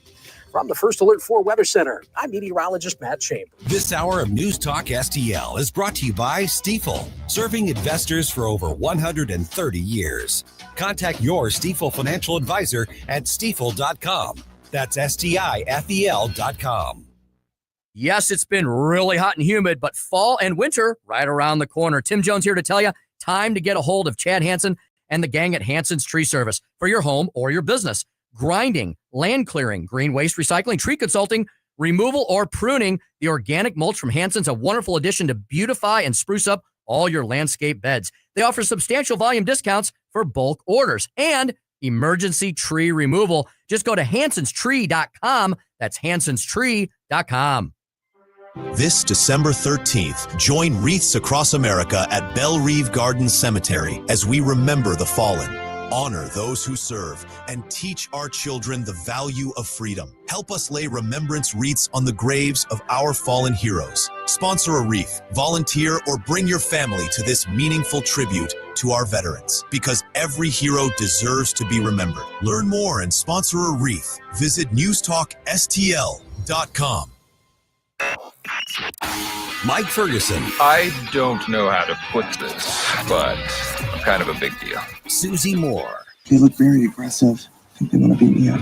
Get up! Get up! Can't you hear the alarm? Get up, St. Louis. So it's time to get out of bed. Pour yourself the greatest cup of kofifi the world has ever seen. Rise up with one voice. Drain the swamp and take back our country. Today's the day we're going to do it, and it's time to do it right now. Believe me. Mike Ferguson in the morning on News Talk STL. Get up! Get up! This is your cousin. Oops. I got some kofifi on my 8 o'clock hour show sheet. Oh, well, better that than on the computer. I was getting into it, man. Just telling you. 8 o'clock's canceled. I wasn't. Yeah. Okay. All right. Boy, I tell you, I want to, we don't know a lot, but this whole thing with Angie Mock. Yeah. Good God. Really, This sounds brutal. Yeah. So this is going to being on like one of those true crime channels. Oh, yeah. At some point. Somebody's writing the movie script about it right now. She used to bring St. Louis the news on TV. Now prosecutors are bringing charges against her. So Angie Mock, I guess either she lives or her mom lives in the Wichita, Kansas area. And on Friday, they got a call to her mom's house on a cutting. And so they went there and found her mother, Anita Avers, stabbed multiple times.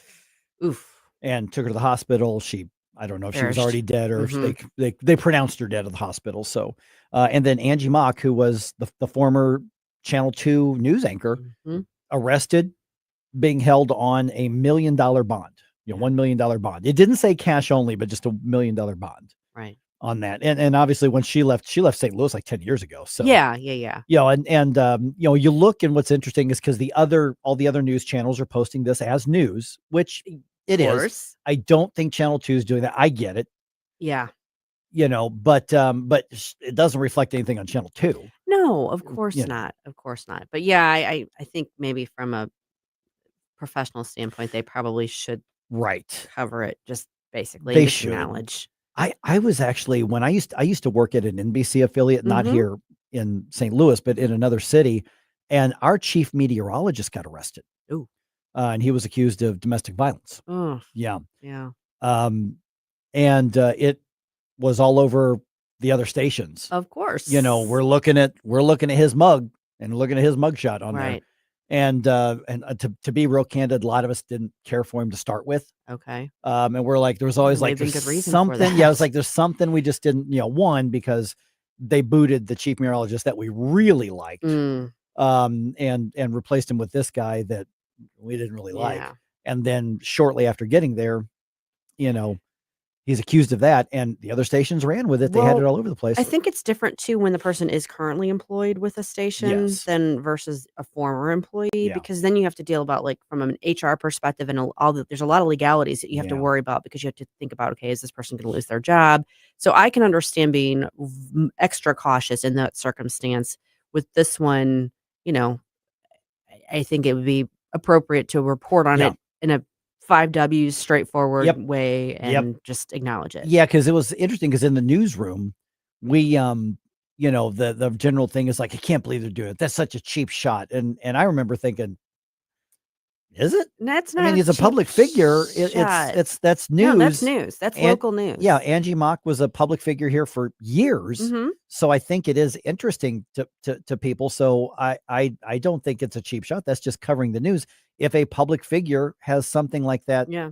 happen, that is news. Well, and to be quite honest, the crime itself is so heinous Yeah. that it's kind of one of those things that might make national news anyway, just Yep. because it's kind of, as Jerome was mentioning earlier, it's kind of not Yeah. unheard of, but it's very rare. Yeah. And this is a pretty serious and awful situation. So Right. And frankly, our fascination with true crime stories Mhm. is basically getting to an unhealthy level already in this country. Been there for a long time. I mean, hey, what's the number one category of podcast? True crime. True crime. Some of the most popular. I mean, there broadcast here in St. Louis. There's like a whole true crime broadcast channel. Well, and I can understand that because Yeah. it kind of it engages you. You're Yeah. you're thinking through, you're trying to solve the crime. It's like a mystery. So Yeah. I can understand why people are really drawn to that. Oh yeah, yeah. And this has all the elements of something that people are going to Mhm. be fascinated by. Don't be surprised if it like ends up on like court TV or Oh, I'm something sure it like will. that. That Kinda sort like of the thing. Pam Hupp thing. Right, right. And she's a lot of people are commenting on the mugshot because she looks very different than she did 10 years ago when she was all made up for the Course. news anchor thing. And so there are some people that are focusing where the focus should not be, because she looks pretty rough Yeah. without a doubt, but I don't know what she's doing for a living now. Right. I mean, there's a lot of unknowns there. Yeah. And something clearly has gone terribly, terribly wrong. Right. But if they've got the right person, if she did it, lock her up. Yeah. I mean, Well, yeah. and I don't know I don't care how much you get along or don't get along with your parents. Maybe I'm out of the loop because I got along fine with my parents, but what's it take to get you to want to do that to somebody who's 80 years old and completely defenseless? Well, and not only that, I mean, stabbing is such a personal Yeah. act of violence. I mean, I don't, something's got to be terribly, terribly amiss for someone to decide that's what they're going to do. Right. Yeah, exactly. So I'm sure there'll be lots of updates on this throughout the, coming weeks sure. or so as well. So first degree murder charges, by the way, first degree murder charges. Yeah. So did you see there was this rally in Staunton? I did not. Yeah. Okay. So Staunton, about 300 people were protesting ICE in Staunton. Now you may say, okay, well, who cares? We don't even cover the Chicago protest every day, which by the way, there was more of those too. But here's what happened is late last week, ICE swooped in and they took into custody Ismail Ayuso Sandoval, who ICE says has been in the country illegally for like 20 years. Okay. So apparently he owns a restaurant or a diner there in Staunton that's really popular. Dropping his kid off at school, gets picked up by ICE. And so they were having a big protest and demand and demand that he be released, because he's been around there for, 20 years or so. I'm looking at the story on Channel 5, which tries to make it as sympathetic as possible to him. It's funny because they in the story, these are back-to-back paragraphs. Okay. Sandoval's current immigration or residency status remains unclear. Period. Okay. Next paragraph. An ICE spokesperson said Sandoval repeatedly crossed into the United States illegally 2 decades ago. The agency said a 2008 misdemeanor DUI is his only criminal conviction in Illinois. But his immigration and residency status is unclear. Yeah. So- I don't think it's on. Yeah. I think it's clear that he's not here legally. And, Right. it's not like adverse possession where, if you squat essentially on a property for a certain amount of time in some states, you eventually become the owner of that. Right. I understand the emotional reaction to that because someone's been here a long time, Mhm. and if they've otherwise been essentially an upstanding citizen and not been a problem in the community, I understand. But okay, then you had that time to try and Right. get things straightened out. Yeah. Can I go off on a rant? Please. Do we have time for that? Please. Okay. I do not understand this. Okay, I've only traveled. The only foreign country I've ever traveled to is Mexico. Mhm. But I can't in my mind in any way fathom going to another country and thinking that I should stay there without jumping through the hoops Right. and taking that risk and then assuming that they should just accommodate me because I want to be there. Right. I don't understand that. And I don't understand why people have this mentality that, oh, well, we're supposed to be the exception. Mhm. Everybody should be able to come here and not abide by our rules, even though we would never break the rules elsewhere. Right. I don't understand that. Yeah. Yeah. So about 300 people, and Staunton's obviously not very big. No. But about 300 people showed up on Sunday to like do the chants and, get rid of ICE and immigrants are welcome here kind of stuff in Staunton. Now, I don't know how reflective that is of the entire community or how many of those people were actually from Staunton, although I'm sure many of them were because it was like a local diner. And that's the kind of story that the left loves to go see how cruel this is, separating families. Well, wait a minute. ICE says we've got documentation. This guy's been here 20 years and never got legal. Why are you mad at them? Put your energy into seeing if you can help them get a good immigration lawyer and Right. figure out how to get, some sort of dispensation. Yeah, you feel bad for your friend or the guy that makes the best cheeseburger in town or whatever he does at his restaurant there. Okay, but understand this is his fault. This isn't Big Bad ICE's fault. This is his fault for not getting right. If you've been here for 20 years and you didn't get legal, that's on you, dude. It is. And that's a harsh reality. People don't always want to accept it. I mean, that's part of accountability, responsibility. I mean, you're a grown up. You made the decision. Yeah. It's on you. And one of the arguments I hear from the left and frankly from libertarians, and this is one of the issues that libertarians tend to get very, very wrong, is they say, well, it's really complicated and expensive. It's really hard to do. It's just almost impossible. And my answer is, and we're a sovereign nation. We can set whatever rules we want. Right. And if you want to advocate for streamlining the process, yeah, I'm open to that conversation. I am with you. Absolutely. I'm open to that conversation. But sneaking in, especially multiple times 20 years ago, and okay, so you became a nice guy later and you started a business, which by the way, how did you qualify for all the stuff without being a citizen? One wonders. How many government documents did you have to fill out? Right. What qualifications are there? I don't know. You do have to wonder about that. Man. You really do. You know what? Is New York going to elect a socialist communist mayor? Is Virginia going to go blue after Glenn Youngkin's run as governor there? At 7:20, we're looking at the bigger picture on the upcoming elections. Inspiration, you have a soul so dark, it is no more. And all at once depart, no destination. You're making cold my heart to fight your war. Stop it right now. Mike Ferguson in the morning. What was once considered radical is now mainstream. On Newstalk STL. Oh, hey.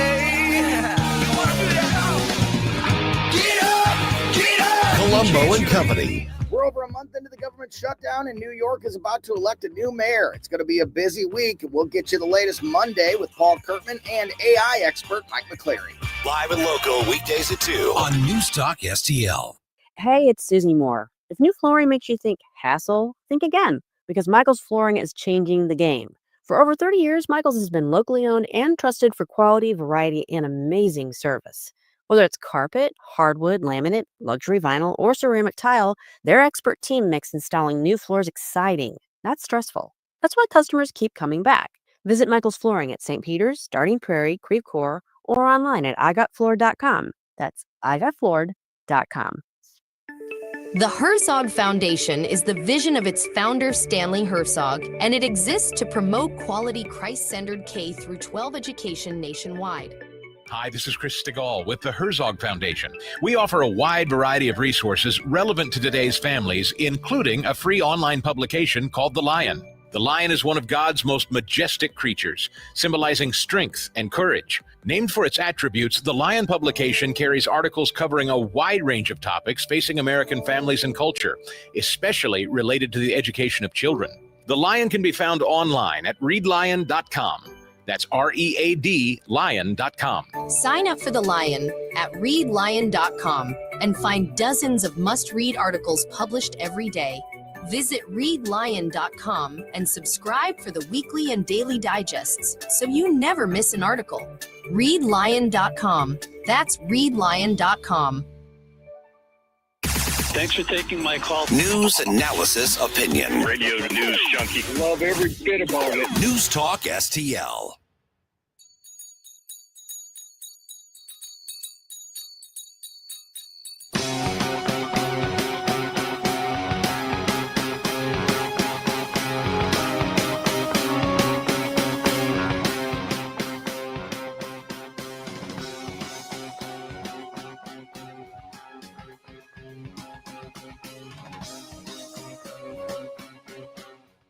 Good morning, Missouri. It's your boy, Joe Pags. I'll talk to you tonight at 10. But right now, let's get back to Mike Ferguson in the morning. All right, Election Day is tomorrow, and not just here. Right. Okay, so 8:05, Niles Stevens from Mo Tax Relief Now is going to be with us to kind of go over, what's on the ballots here in the area and why right here in Missouri, this is absolutely the wrong time to be trying to raise taxes on anything, but particularly this Rockwood School District situation. Because there's a lot to go over. So 8:05, we're going to talk to him.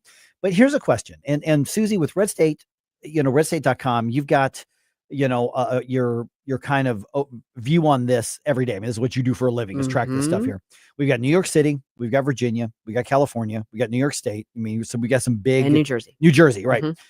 Is this a pulse check on America, or that could tell us what's to come in the next rounds? Or is this just, these are local elections? I have an answer for you. Yes. If it goes the Democrats' way, it's absolutely a pulse check. Yeah. If it goes the Republicans' way, no, it's just one-offs. These are, you can't take anything. They don't from mean it. anything. Right. That's what the narrative would be anyway. So what do you think the probably actual gonna split? What's the actual answer? I think it's a little bit of both, to be honest. I mean, I don't think you can read. I think you have to be careful and not read too much into it. Right. But I also think you have to not just dismiss it out of hand. Now you have to take a couple of other factors into consideration. New Jersey has a tendency to switch off its governors from Republican to Democrat. Right. So if New Jersey goes to Ciattarelli, that's great, but it's not unheard of. Chris Christie was governor of New Jersey. Yeah, Todd Whitman was governor of New Jersey. And they were allegedly Republicans. Yeah, I mean, there was an R behind their name on the ballot. We'll just say that, okay? Virginia, has the weird thing. They've got the term limits. Youngkin came in on a wave of parental sentiment because Terry McAuliffe just stepped on a rake bad. Winsome Sears should be running away with this. Yes. The fact that she's not is a testament to the fact that Northern Virginia hates Donald Trump so much. Yeah. Because Abigail Spanberger is not an impressive candidate. No, she's not. I mean, there's a lot of problems. But sometimes you vote for people in your party. I mean, Sam Page, by all objective political science, is not an impressive candidate. No. But he's won twice. Yeah. And if he gets past the primary, he may very well win again. He may lose in the primary. Yeah. But he's not impressive. Spanberger, she is deer in the headlights, empty suit. Yeah. Winston. And she worked for the CIA. Like, is this all? I don't what did she do?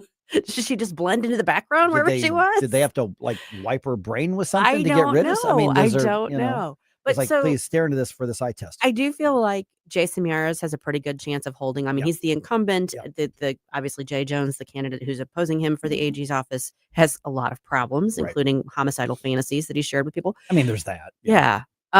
So my sense is that we're going to maybe see kind of mixed messages. I don't see how Mamdani doesn't win in New York. Yeah. Yeah.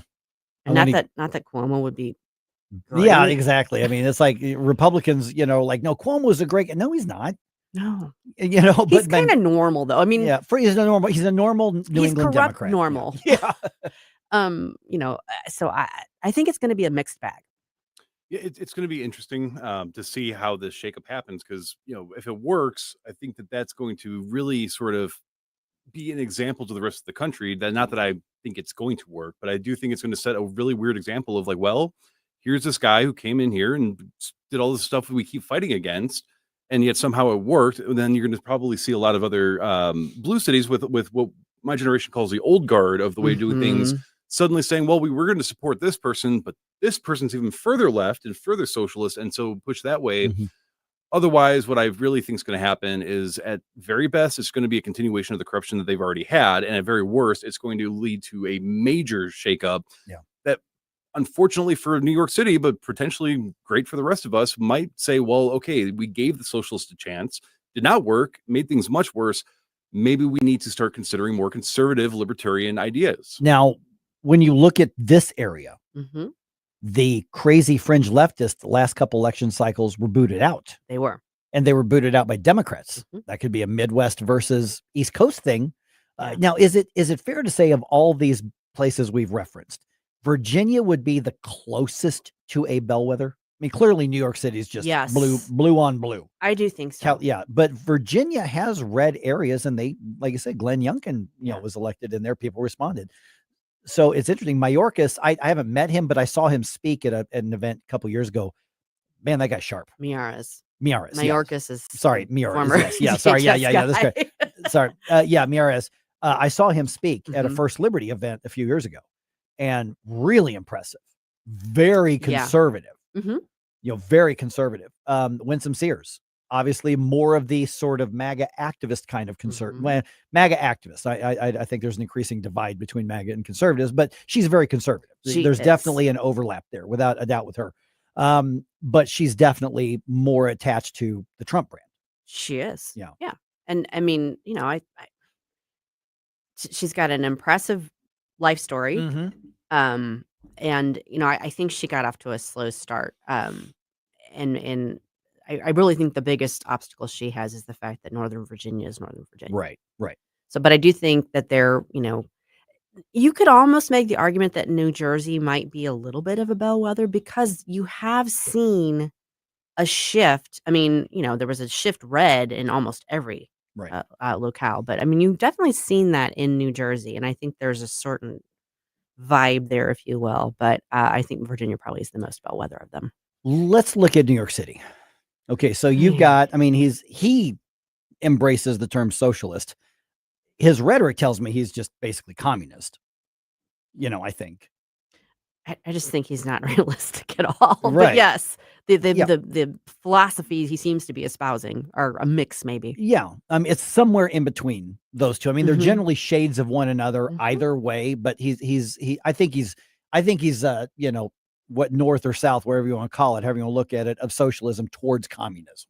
I mean, Lenin himself said that the end goal of socialism is communism. So it's not too much of a, even if you put Democrat socialist, it's not, there's no Democrat communist. Right. Yeah. That's a brand that they wouldn't, try to, although, hey, CPUSA, Communist Party USA, was one of the sponsors of the No Kings stuff. Literally the Communist Party was one of the sponsors of the No Kings. So here's the question I've got, because like you said, it looks like he's inevitable. So less than 25 years after 9/11, a communist Muslim is going to be the mayor of New York City. Let that sink in for a minute. Yeah. And here's the uncomfortable question that I asked a little bit earlier. We said we would never forget. Did New York forget? And if New York City forgets, what's that tell the rest of us? Well, that's a good question. I mean, I think you could make an argument that someone being Muslim isn't in and of itself something that you would expect New York necessarily to consider a disqualifier. For instance, let's say you had a moderate Democrat Muslim or an even, moderate Republican Muslim. I mean, that wouldn't necessarily be like sending off alarm bells to me, like, what's New York City doing? But this is somebody who's he's cozied up to people that are associated with that. He's really he's not indicated any sort of moderation on that issue. Right. And I would think that would be a major turnoff to the voters in that area, but I don't know. Yeah. So for people that I know that are not in New York, but would support somebody like Mondami in their state, the sort of sentiment is regarding the traditional candidates, the non-Mondami candidates, it's with friends like these, who needs enemies, sort of thing. So if this is the way that the people that are supposed to be exhibiting our values and being, the traditional American Democrat are acting, then look at how it's turned out for us. Look at how it's really not done a whole lot of good for us. Maybe the solution, and again, I don't agree with this, but their ideology is maybe regardless of this person's ethnic or religious background, that maybe what they're saying could work because what's been done is not working. And let's just see how that goes. And if that's good or bad, it's yet to be seen, I suppose. Now, my other question, though, because you mentioned specifically the Communist Party of the USA, the Communist Control Act of 1954 is still the U.S. Code. And that's basically what it says is it explicitly declares the Communist Party an instrumental conspiracy to overthrow the government, and it is basically supposed to stop communism from having any sort of political power. So while he's saying, I'm democratic socialist and all that, the fact that there is a literal Communist Party USA involved in that, how is that legal? That's the worst tack anybody could Yep. take. Because if you try to say he's not here, he can't belong to this legally and prosecute him criminally, guess what's going to happen? Yep. He's going to be a martyr. Yep. That's going to be taken up to the Supreme Court, and it's going to be stricken down. Because Yep. that is a violation of the First Amendment. 100% a violation of the First Amendment. Wow. It really is. I agree. I completely agree. Matter of fact, the Communist Party actually has a few protections from like campaign finance stuff that other parties don't have. Wow. Yeah. Matter of fact, because like they cannot disclose in some cases donors because of the fear of retaliation and basically what we see happening all over the place. They've actually been given in particular court cases permission to keep some of their donors private because of the retaliation they would likely get for supporting the Communist Party. Oh, but ICE officers can't keep their names private? Correct. Okay. Just trying to figure out where Yep. the line is there. 100% correct on that. Huh. So, I mean, New York City in and of itself has $1 trillion economy. Mhm. Can one guy come in, even as mayor, and take control of the entire thing? No. But the policies that he can do some tremendous damage. They can. When he's talking about, increasing, rent controls, which the rent controls already have been horrendous. And it's amazing to me that nobody can see that. Not to mention, all the, the freebies that he wants to, hand out with everything. And he's proactively saying, and if you businesses leave to get away from this, I'm going to find a way to chase you down and tax you anyway. Yeah. Good luck with that. Yeah.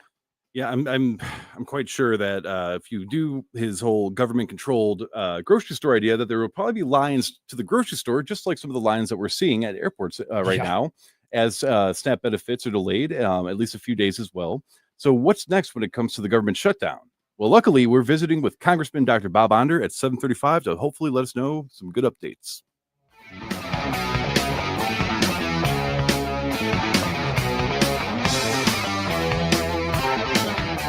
From the Michaels Flooring Outlet Weather Center. A fast-moving weather pattern brings a series of fronts through our area this week, but only one of those fronts brings a chance of rain. That's not going to happen until late Thursday night into Friday. So a lot of dry time this week and a warming trend. Sunny skies today, 64 for the high, with a dry front shifting winds out of the northwest at 7 to 12 miles per hour. Partly cloudy tonight, low of 44 in St. Louis. Mostly sunny Tuesday with a warmer high at 71. From the First Alert 4 Weather Center, I'm meteorologist Matt Chambers. Dr. Draghi and his team at Esquire Sports Medicine get pros back on the field, so they can certainly help you.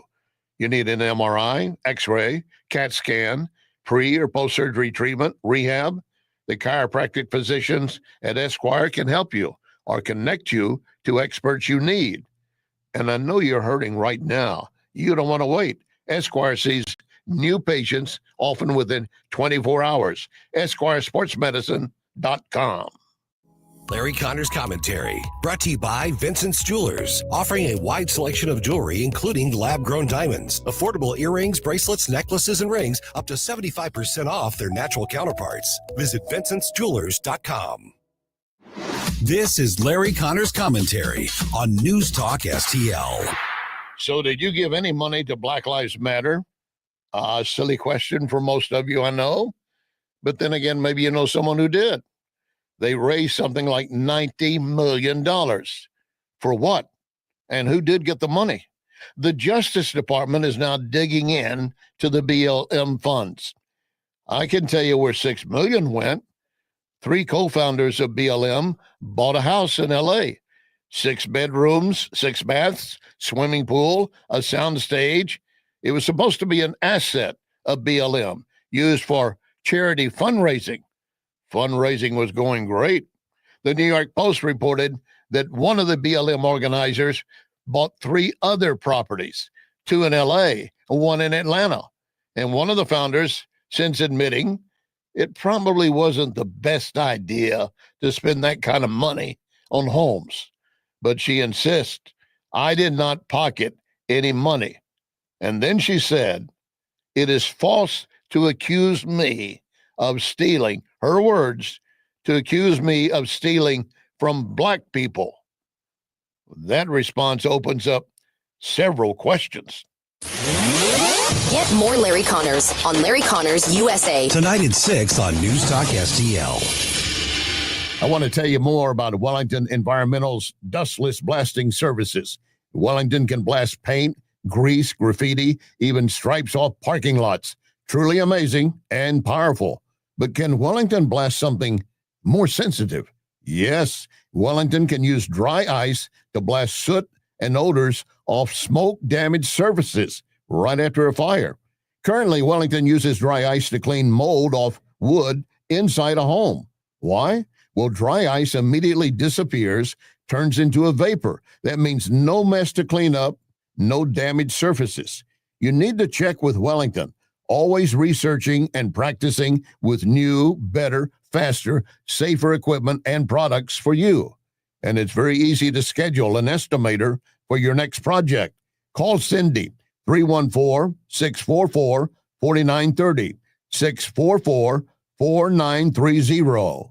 Be well with Wellington. Do you owe the IRS $10,000 or more in back taxes? Are you being audited or investigated? Has the IRS sent you a letter demanding payment? You may not owe what they claim. Make this free call to the tax doctor now. Let them negotiate with the IRS on your behalf. 800-240-4586. 800-240-4586. That's 800-240-4586.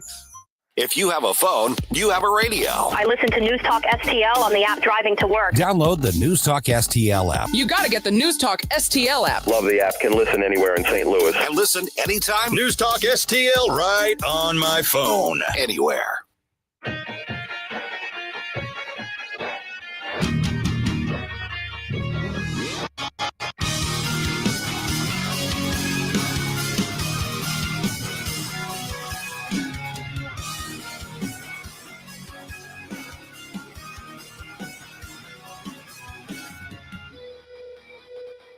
Hey guys, Billy Crow here from Jeffco Patriot Radio. Hope you had enough time to freshen up your coffee, because now we're back with Mike Ferguson in the morning. All right, the talking points have not changed. I didn't even bother with the dueling sound bites today. No. Talking points have not changed, but the effect is extending to more people's lives. So what can we expect next as a result of the shutdown?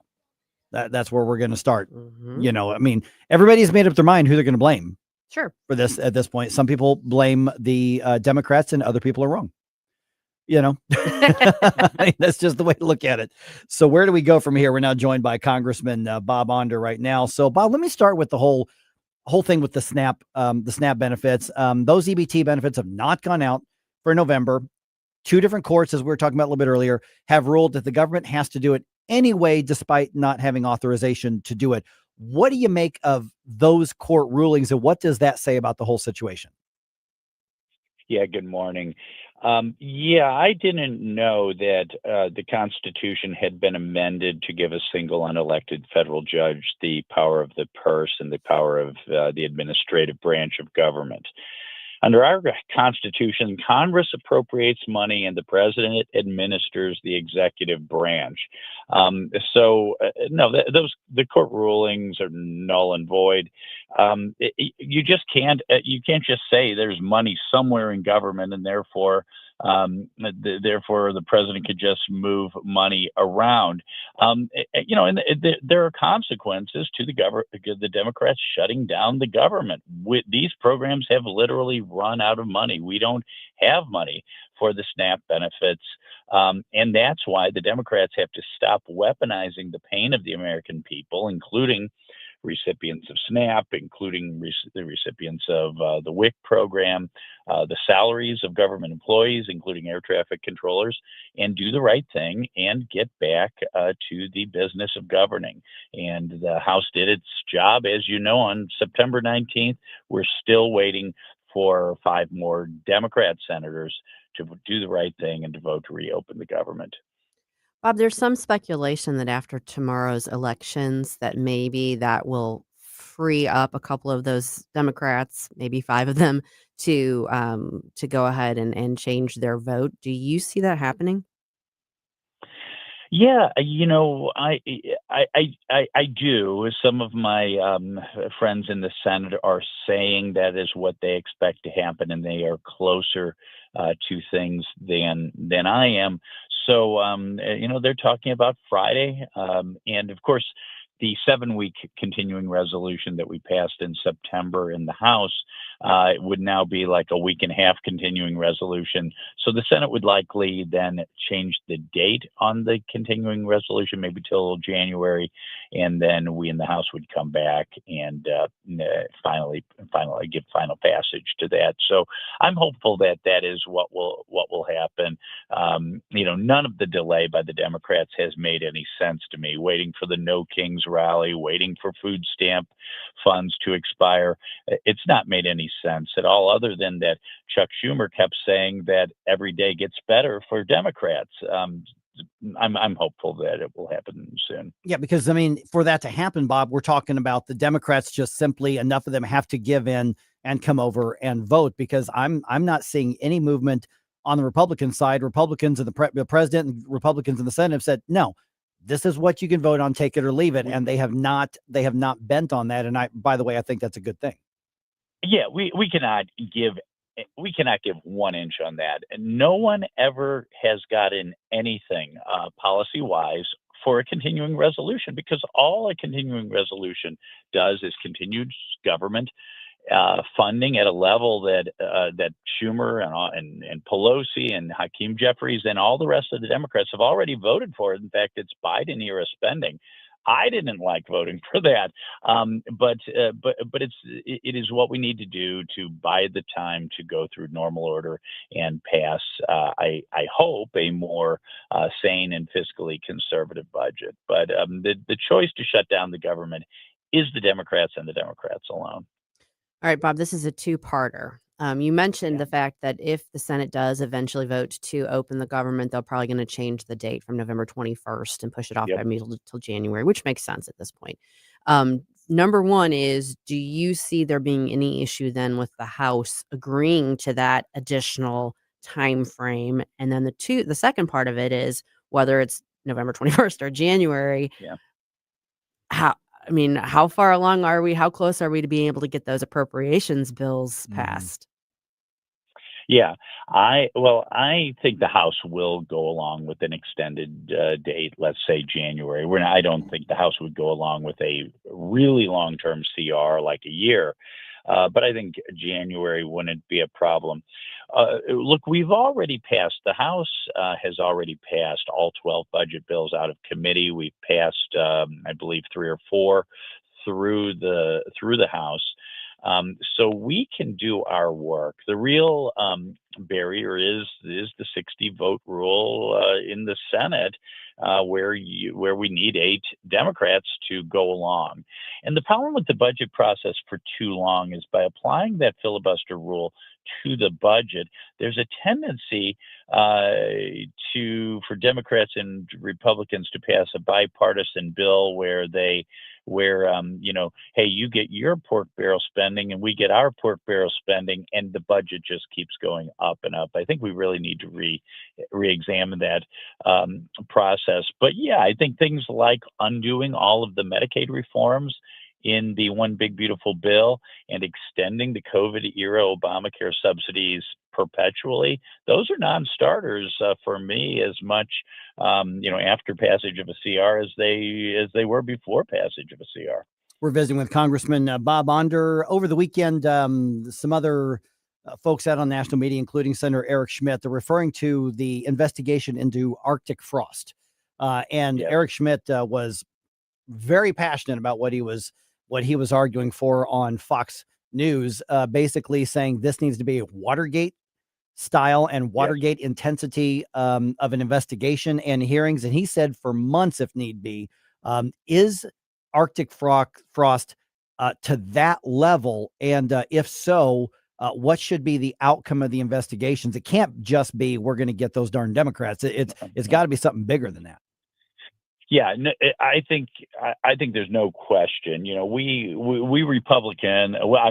politicians are prone to hyperbole, but to say that this is worse than Watergate, that Arctic frost or the Russian collusion hoax is worse than Watergate, I think, if anything, is an understatement. If you think back about it, in Watergate, Nixon was never accused of directing the burglary of the Watergate Hotel and the DNC. He was accused of cover-up of that third-rate burglary.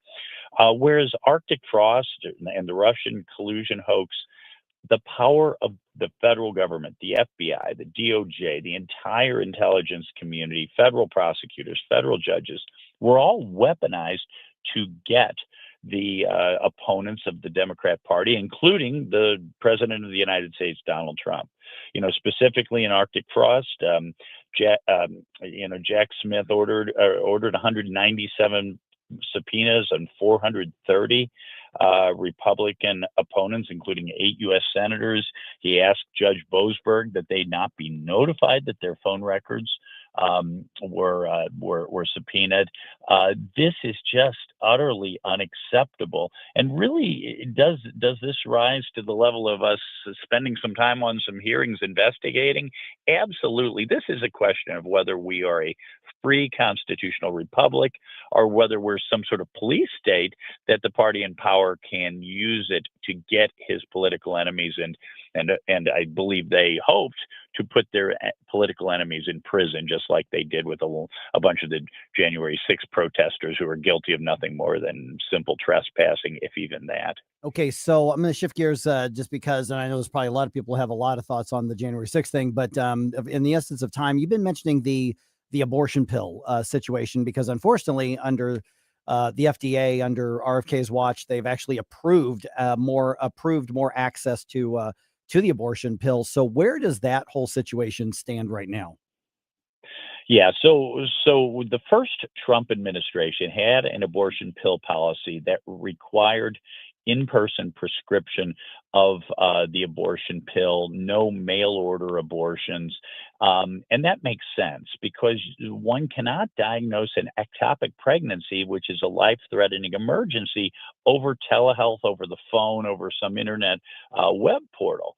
And, this business of telehealth abortions has resulted in men getting a hold of abortion pills and putting it in their girlfriends or their wives' food or drink, and basically killing their unborn child without the women's knowledge. This is a horrific state of affairs.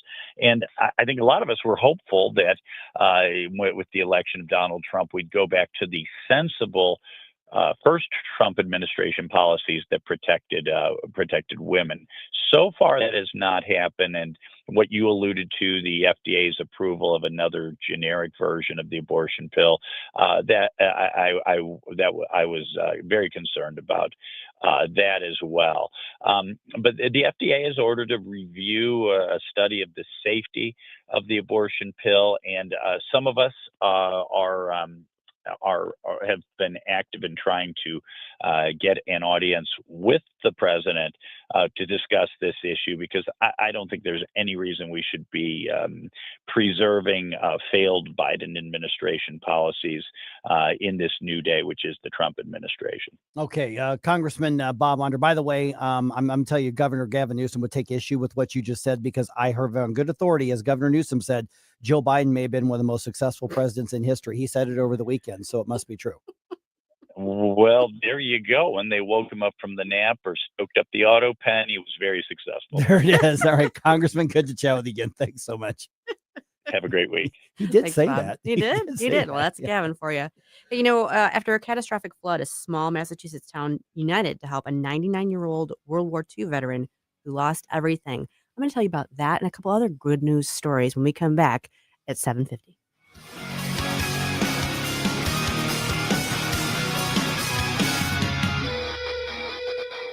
Mike Ferguson in the morning. This is like giving you a bowl of doggy doo, put a cherry on top, and call it a chocolate sundae. On NewsTalk STL. Mike Ferguson here. Retirement should be a time you can relax. No more stress from work. But there's one thing you can't forget about when retiring. That's your money. Do you have enough saved to fund your income for life and keep up with inflation? How will you claim your Social Security benefits? And what about long-term care?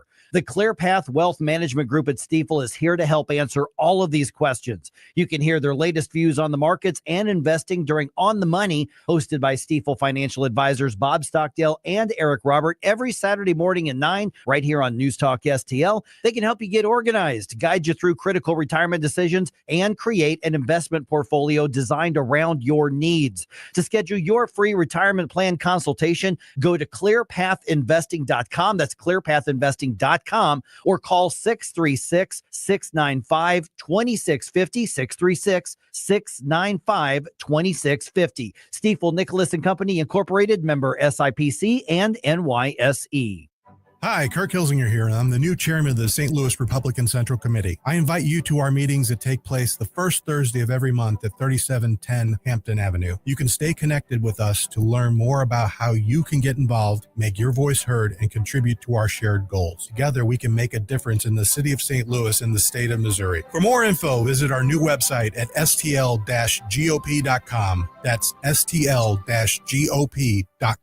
Paid for by St. Louis City Republican PAC. Curtis Farber, Treasurer. Connor Roofing. You can count on Connor. Connor Roofing is now a 2-time winner of the National Best of the Best Award for customer satisfaction for roofing, storm damage restoration, siding, gutters, both residential and commercial. Please visit ConnorRoofing.com for an estimate. And remember, you can count on Connor.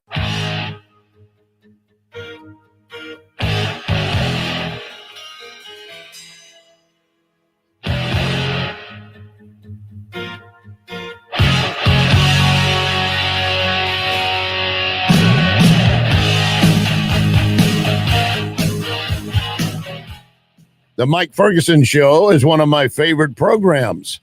In addition to Larry Connor's USA, catch my program at 6. Now, back to Mike. Okay, so we're talking tax increases, we're talking gerrymandering districts, we're talking about people, their SNAP benefits being cut off, we're talking fraud and waste, we're talking about shutdowns, long lines airports. You know what I need, Susie? What do you need? I need you to tell me something good. Tell me something good. Well, I will tell you something good. In the midst of a government shutdown that is turning into one of the longest in recent history, the tragedy is that when government fails to do its job, it's the American people who suffer its effects. However, the silver lining is that these times present us with opportunities to show up where government has failed. And that's kind of the theme of these stories I'm going to share with you. Nice. In the free state of Florida, despite how much the state does right, their unemployment apparatus is faulty and failing citizens. The failures existing in the system have exacerbated one woman's already precarious circumstances, as a local NBC news station, WPTV, reported. A Port St. Lucie woman faces homelessness after waiting 5 months for Florida's Department of Commerce to determine her eligibility for unemployment benefits. Lena Hody was laid off from her hotel housekeeping job about 5 months ago, applied for reemployment benefits despite weekly visits to the local Career Source Center in Fort Pierce. She's been given the runaround, basically. So they still don't have an answer for her. She's like saying, you know, I've been waiting. No one's gonna give me a straight answer. The benefits capped at $275 per week, but that's money she needs to pay the rent. She rents a bedroom from a local family, and she's got about 2 weeks left. Yeah. And if she doesn't get the money, she's going to be out. So she was telling her story. She said, you know what? I'm looking for shelters or anything, but there's really nothing in the area. So this TV station carries her story. Another station, WPLX, or WFLX, picks it up, features her on their nightly newscast. And then her car went out too. Of course. So then she had to have people drive her to the career office. Okay. And then one viewer, who wishes to remain anonymous, stepped up to cover her rent payments. Oh, nice. The person told the news station, it just hit me really hard. And I was like, I felt compelled to want to try and do something to help her. Unfortunately, with the climate in the world today, good deeds, I believe, can get transformed into something bad for the person who's trying to do good. I'm not wealthy by any means. But when I looked at my finances, I was like, I'm comfortable enough that I can do something for somebody else. The gesture gives Hody more than just a roof over her head while she sorts out an ongoing issues with the state. And she just said she's very grateful for that. So here's one person who decided to step up and make a difference. Yeah. And when somebody's working to try to find work and they don't appear to be freeloading, it's a lot easier to go, I really want to help that person. Yeah. And if you look at this is from Jennifer Oliver O'Connell's Feel Good Friday at Red State. And if you look at the video, I mean, she's talking about, she's like, I've worked in this industry for years. She's like, I have a good resume. Yeah. She's looking for work. She's just not having any luck. Yeah. So good on this anonymous donor for stepping up. Absolutely. So tell me something good. We've got a similar story, a little shorter. As I mentioned, there was a catastrophic flood. A small Massachusetts town came together to help a 99-year-old World War II veteran who lost everything. When a devastating flood destroyed the home that 99-year-old World War II veteran Leo Valente and his daughter Cheryl had shared for nearly 60 years, and insurance and the VA failed them, they turned to their community for help. Cheryl explained their situation to a local news station, and neighbors rushed to the comments on Facebook to not only share their condolences, but to offer help in the form of monetary donations, furniture, and more. At the time of publication, a GoFundMe in his name had raised almost $16,000 in 6 days. They were shooting for $18,000 as their goal, and that's going to go towards temporary hotel fees and later a new apartment. Nice. Another thing from this story is that a lot of his memorabilia was damaged. You can't some of replace his that. medals. Yeah. So this is a sad story, but good on the community for rallying and helping. Absolutely. Tell me something good. Hundreds of homes across the country are competing to put on the best Halloween displays. They raised nearly $1 million for St. Jude. Now, obviously, this was a story from last week, but this is the bit. Jeff Robertson admits that he went a little overboard when decorating his house for Halloween in October of 2020. His display was on the local news, and people traveled from all over the city to see it, and his family decided to use the attention for good. So he started Skeletons for St. Jude, a campaign that encourages families across the United States to decorate their homes and raise awareness for children's cancer research. In the last 5 years, the cause has grown steadily from 400 homes in 2021 to 681 in 2024. This year, more than 1,000 were expected to participate, and the initiative has raised almost $1 million since the fundraiser began in 2020. Because isn't St. Jude one of those that they don't charge the families for the kids to treat them, and it's like top-notch quality? It is. Yeah. It is. So what a wonderful story. Yeah, absolutely. Tell me something good. And I have for you the national days this week. Yes, Are you wanting to hear I this? love these. I love these. All right. Monday, today, Mhm. National Sandwich Day. Okay. All right. Good favorite around the room? I'm a big fan of submarine sandwiches. Okay. I like Cabanos, and I also like Italian. There you go. Yeah, I love Italian sandwiches, but I also like Lion's Choice, which I know you don't. I'm but not a Lion's I Choice know. guy. I do. I had, 6 months ago, a chicken parm sandwich that was phenomenal. That might be my new favorite if I'm going to have a sandwich. Yeah. Pretty good. See, sometimes I get like a really intense craving for chicken parm, but then most of the time it's like chicken parm. Yeah. If it's not done right, it can be a real letdown. Yeah. It's one or the other. You either really like it or Mhm. really don't. Like Yeah. like Susie said, with Lion's Choice, it's really not for me. I love it. I don't get. I love it. I don't get it, St. Louis. Well, guess what? Tomorrow is National Candy Day. Oh. So I guess that's so you can have the leftovers Yeah. from Halloween. Wasn't National Candy Day Friday? That was National Chocolate Day, wasn't it? Or was it Candy It was Day? last week. It's Halloween. But Halloween. Oh, well. But where's my? I don't have it. You're lucky. Sorry. Caffeine didn't reach all the way into my brain for that one. Sorry Okay, about that. so again, I try not to eat candy, but if I do, what do you guys have? Reese's. Okay. I like Butterfingers. To me, it's like if there's caramel inside of chocolate, Yeah. I'm good. Yeah. Ooh, Yeah. Caramel or peanut butter, either Yep. one of those. Yep. Perfect. All right. Well, Wednesday, it's National Stress Awareness Day. We're aware. That's important. I'm aware. Thank you. But to help you deal with that stress, it's also National Donut Day. There you go. Mario's. There See, you Mario go. serves a health purpose.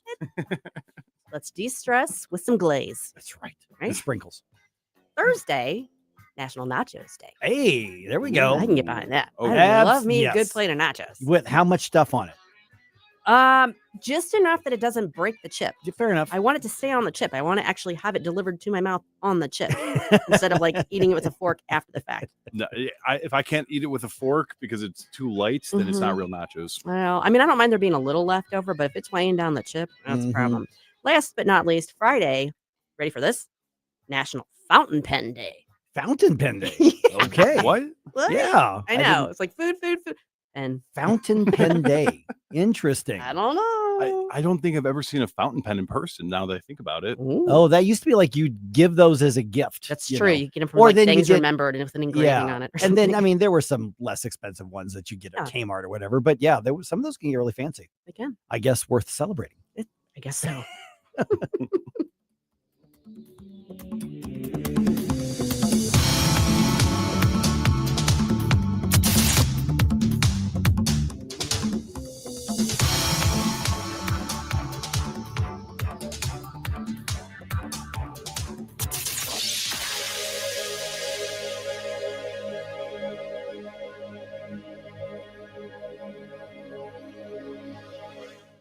Hey, firearms enthusiast, looking for a family and veteran-owned shop with a wide selection of products and services? Head to DG Firearms, 115 Business Highway 61 North in Bowling Green. DG Firearms has been your one-stop shop for custom ARs, Cerakoting, laser engraving, gunsmithing, suppressors, ammo, and reloading supplies.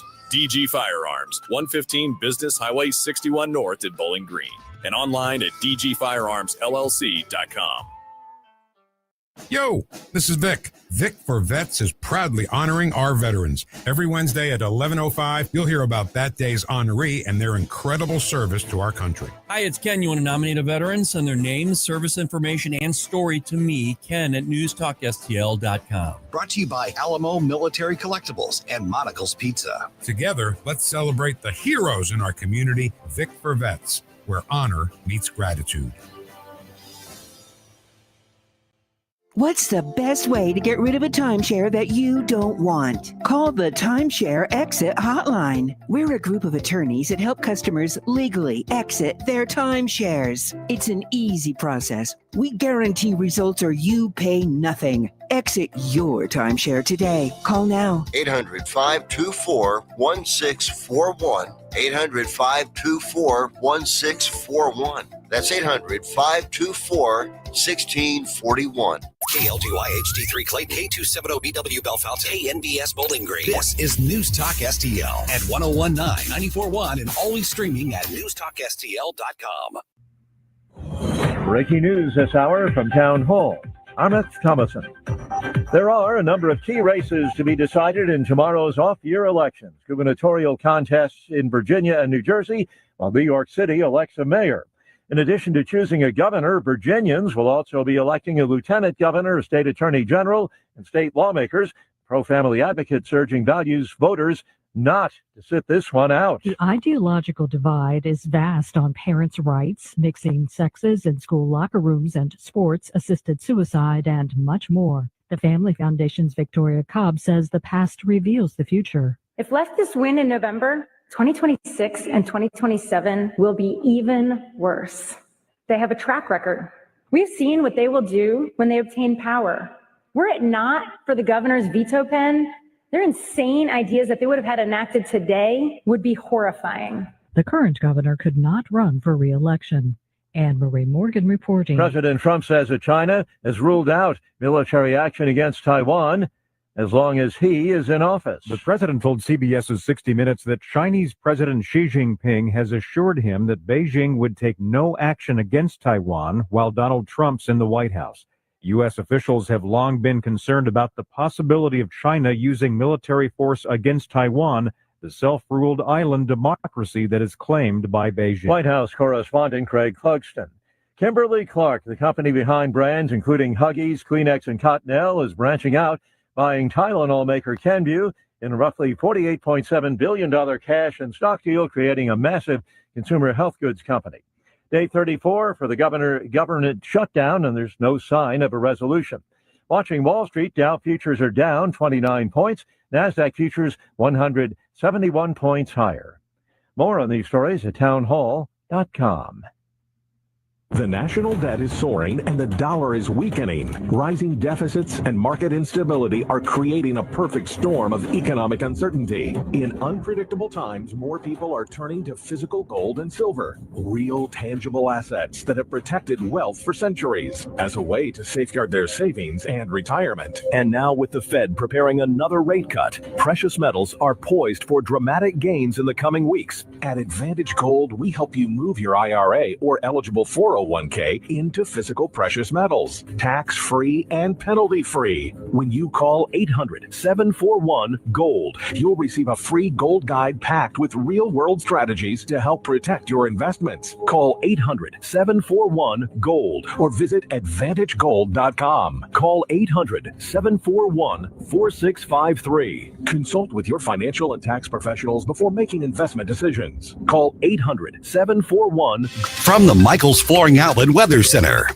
A fast-moving weather pattern brings a series of fronts through our area this week, but only one of those fronts brings a chance of rain. That's not going to happen until late Thursday night into Friday. So a lot of dry time this week and a warming trend. Sunny skies today, 64 for the high, with a dry front shifting winds out of the northwest at 7 to 12 miles per hour. Partly cloudy tonight, low of 44 in St. Louis. Mostly sunny Tuesday with a warmer high at 71.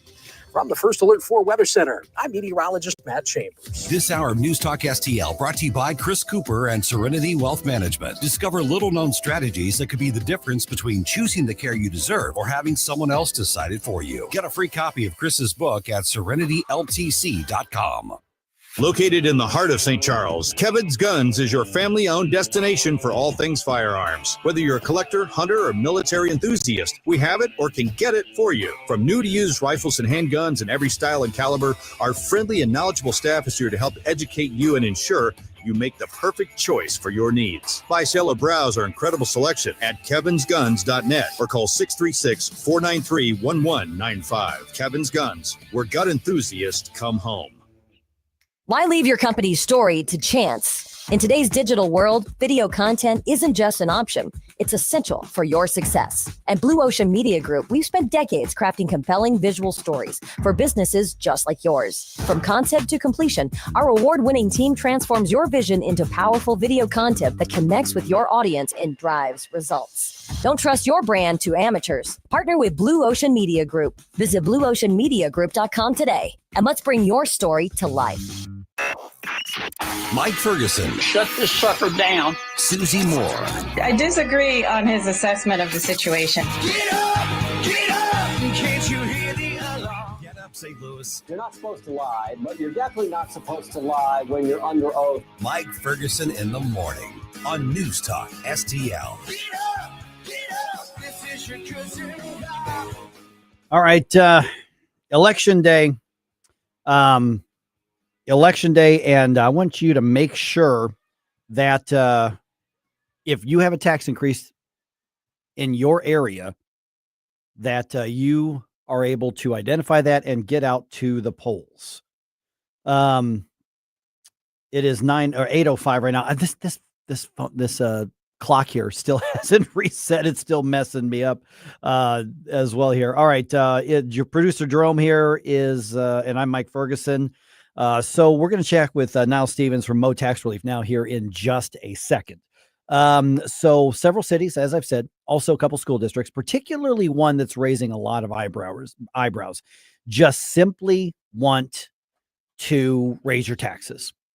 Yeah, this is the wrong time to be raising taxes. I don't think there's ever a good time to raise taxes, but if it anything at all, this is a terrible time to raise taxes here. Now we're joined by Niles Stevens from Mo Tax Relief now. And let's start there before we get into the specifics. And I know you've got some real poignant thoughts on the whole Rockwood School District thing, Niles, but we've got a movement in the state right now to cap tax increases, to go after property taxes, to deliver actual relief as in lowering taxes. And to me, Niles, it seems like you've got a couple school districts and you've got, some cities that are basically saying, oh, crap, our gravy train is threatened. We better get something while the getting's good. Is that a fair read on what we're seeing around not just the St. Louis area, but also, frankly, around the state to some degree? Yeah, thanks for having me on, Mike. Yeah, I think that you do see that. And part of that is from what Mo Tax Relief Now and Representative Ben Keithley were able to get done with SB 190 or the senior property tax freeze. So once we got the ball rolling with the senior property tax freeze, and Ben Keithley likes to explain it as, if the house is on fire, you need to get somebody out first. And so we were able to freeze taxes for the seniors. And once people saw how popular that bill was and how popular freezing property taxes was, then everybody wants to jump on board. Okay, let's start with Rockwood School District, because you've had a lot to point out about this. They want a fairly, frankly, sizable, as far as the overall dollars, property tax increase. Of course, property taxes are what people are really zoning in on right now. Now they're arguing that, it's just a few dollars, each month for everybody, but they're talking about bringing in a lot of money to the Rockwood School District. What are the biggest problems with this one?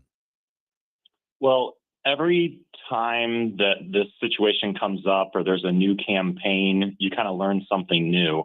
And a couple of things that I've learned in this process is that Rockwood already raised taxes with the 2023 tax shift. Now, they said that was just moving money from like a debt service to an operations. But when they shifted those taxes, Rockwood taxpayers lost the Hancock Amendment protections. So normally when the tax values go up, the rate will come down so that market speculation or market manipulation won't have a big windfall for these local taxing districts. So when they did the shift 2 years ago, we had a tax increase. And also when you're looking at this real estate tax, it's not just the real estate tax. So they're saying they want a 45-cent increase, but that includes real estate taxes and personal property taxes. Rockwood has so much money right now that this last budget, they had to spend down about $16-17 million because they had that in addition to their already high reserves. Okay, so Melville also asking for a tax increase, a property tax increase. So there's one that they say they want to extend and try to make sense of this. The other one they're arguing, well, yeah, just it's a tax increase, but we might be able to lower something else. So it's just a wash. Don't worry about it. Just give us this tax increase because it's actually not going to cost you any more. That seems like a lot of twisted double talk there. Yeah, and that's what I was talking about with the Hancock Amendment. Yeah. There's a loophole in the Hancock Amendment where if you do one of these tax shifts, and we've seen this happen in Independence, it's happened in Ozark, it's happened in Rockwood, it's happened all over the state where when we had higher interest rates, the school districts didn't want to pay the debt on the higher interest. And so they said, hey, just let us move this money from the debt into our regular fund and it won't cost you any more. But when they did that in Rockwood, it did cost us more because we didn't get the rate rollback with Hancock. They kept the shift and they kept the higher rates. And what does this mean to the counties that have a senior property tax freeze? Are they protected from any of this? Well, the seniors are protected. So the seniors are protected. It's your total tax bill. Mm-hmm. So what you paid in taxes, your tax bill is not going to increase if you have the senior property tax freeze. Yeah. And what is pretty insidious of what Rockwood is doing is they're going around and telling the seniors, hey, don't worry, your taxes are frozen. So why don't you just go ahead and raise taxes on your younger neighbors? It's just terrible. Yeah. And of course, putting this on an off year election in the off cycle election. I mean, if this were on an April ballot, well, that would make sense because that's when you elect your school board. That's when you elect your city council and all that kind of stuff. That's when you generally try to approve the bonds for the utilities or whatever it is you're doing. Putting this basically out in the electoral middle of nowhere seems like a pretty naked ploy to say, boy, nobody's going to show up for this. Let's get the booster club to approve this. And so this really is not technically sneaking something through, but kind of trying to sneak something through. Well, it's not only trying to sneak it through, but we, the taxpayers, have to pay for these elections. Mm-hmm. And so Rockwood spent $130,000 to put, just for the nuts and bolts of to run an election. And you can vote today. You can go out and vote no today. There's early voting at Daniel Boone Library today in Rockwood if you want to vote no on this tax increase. But they already spent the money to print the ballots and to have the poll workers there to run the election. Plus, if you look at what their communications plan was for Prop S, it is tens of thousands, possibly over 100,000 in addition to their yard signs and their advertisements, their YouTube videos, all of this promotional material that is supposed to just, quote unquote, inform the public. That cost another $100,000. So you're looking at almost $250,000 of taxpayer money that is spent in order to try to raise taxes. Now, is their so-called education, which we know the point of that is to get a yes vote, but do they seem to be towing the line on the letter of the law, even if they're flouting the spirit of the law on those? That's a lot of money to just say we're just informing when they frankly don't seem to want a lot of people to know about this election.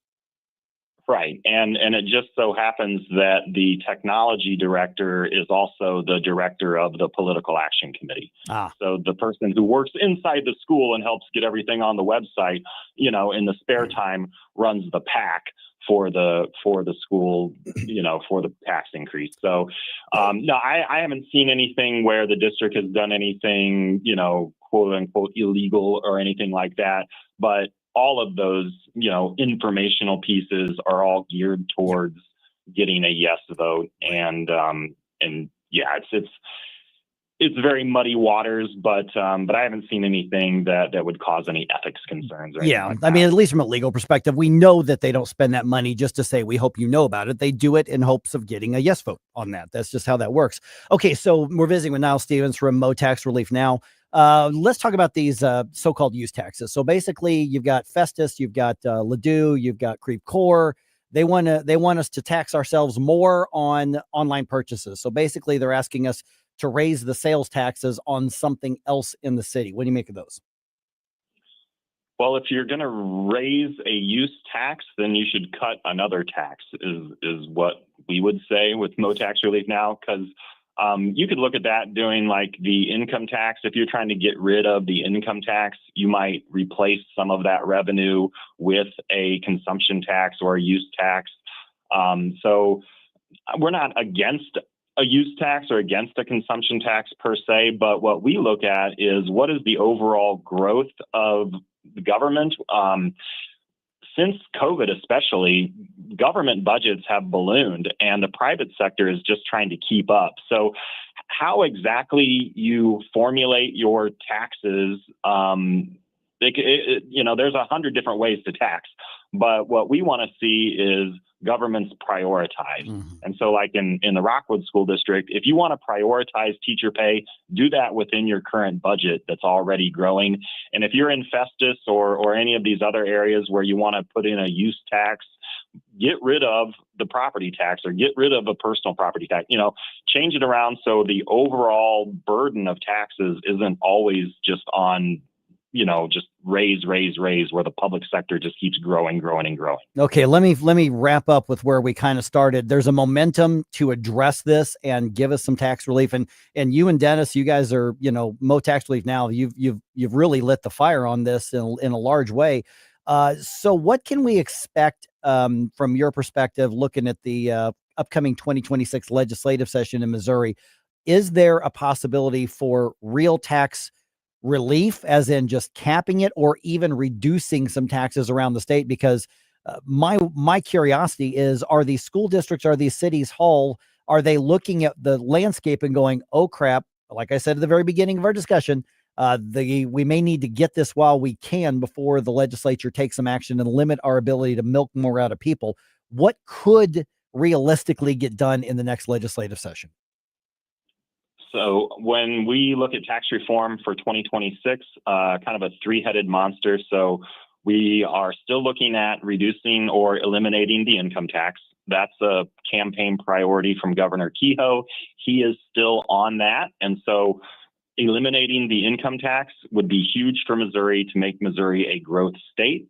The income tax is separate. That's a state level tax. That's separate from your property taxes and your personal property. And when you're looking at those, we're still going to try to eliminate the personal property tax because we don't want to pay rent on our cars forever. And then also what we are going to look at is some property tax, just cleaning up some of these things so Rockwood can't put a special election on an off-year November ballot. So there are things that we can do to make sure that there's a minimum voter turnout to get a tax increase done. We can look at putting a TIF or a tax abatement on the ballot versus allowing these municipalities to do that. So we're going to look at tax reform. We're going to look at getting rid of the personal property tax, and we're going to look at getting rid of or at least reducing the income tax. And we'll see what the legislature wants to do. We're still very confident that people have seen the success of the senior property tax freeze, and that the legislature, with our strong supermajority of Republicans, will continue to cut taxes in 2026. All right, Mo Tax Relief Now. People connect with you and find you all how? hit us up on Facebook and on X. So we got our social medias going there, and also get on our website, motaxreliefnow.org, and sign up for our newsletter. We put out 1 or 2 newsletters a month. We don't overburden your inbox, but it has great information in there on what's going on in taxes all across the state of Missouri. All right. Thanks, Niles. Appreciate it. Thank you. All right. Got some thoughts on that? 314-912-1019. And just ahead here, from the news desk to the jail cell. Yikes. Ooh. Yeah. A former St. Louis news anchor is accused of a brutal crime. I will tell you about that in the news dump right around 8:21. I'm still looking at this clock that didn't reset. It says 9. I'm like, it's not, 9 o'clock's not my show. No, don't be trampling on other people's shows. And all at once depart, no destination, making cold my to fight your war. Stop it right now. I have had enough of this. Turn my eyes to your When water troubles strike, call the family you can trust. Tim Jones here for Ambassador Plumbing, serving our community since 2018 with 25 years of master plumbing expertise from Tim Morris and his handpicked team. Whether it's a simple faucet repair or a complete bathroom remodel, if water runs to it or through it, they do it. From residential service calls to commercial to new construction, the folks at Ambassador are your neighbors treating you like family. Ambassador Plumbing, where faith meets craftsmanship. 636-383-6932 or ambassadorplumbing.com. That's ambassadorplumbing.com. The Herzog Tomorrow Foundation provides private school tuition scholarships through Missouri's new Most Scholars program to cover the cost of accessible, high-quality schooling. Hi, this is Myella Esser with the Herzog Tomorrow Foundation. Our private school tuition scholarships wouldn't be possible without the support of generous Missouri taxpayers. If you're a Missouri taxpayer interested in redirecting your tax dollars and sending them to Missouri students in need of a better education, please contact me at herzogmostscholars.org. Better education for students creates a better tomorrow for all. Learn how you can help provide a better education for Missouri students at herzogmostscholars.org. That's herzogmostscholars.org. Also, sign up for The Lion, an initiative of the Herzog Foundation that carries articles covering a wide range of issues facing American families and culture. herzogfoundation.com. That's herzogfoundation.com. If you have a phone, you have a radio. Download the all-new News Talk STL app. Love the all-new app. And listen anytime, anywhere.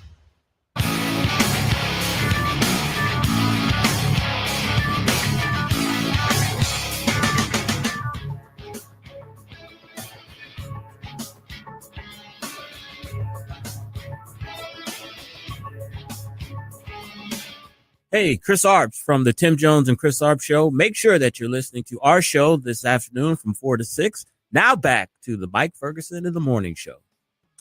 All right. If the food stamp thing does not affect you, then the lines at the airport might, or maybe some other aspects. The government shutdown is resulting in problems affecting those of us who are not dependent on Uncle Sam. They're going to find a way for this to become a nuisance.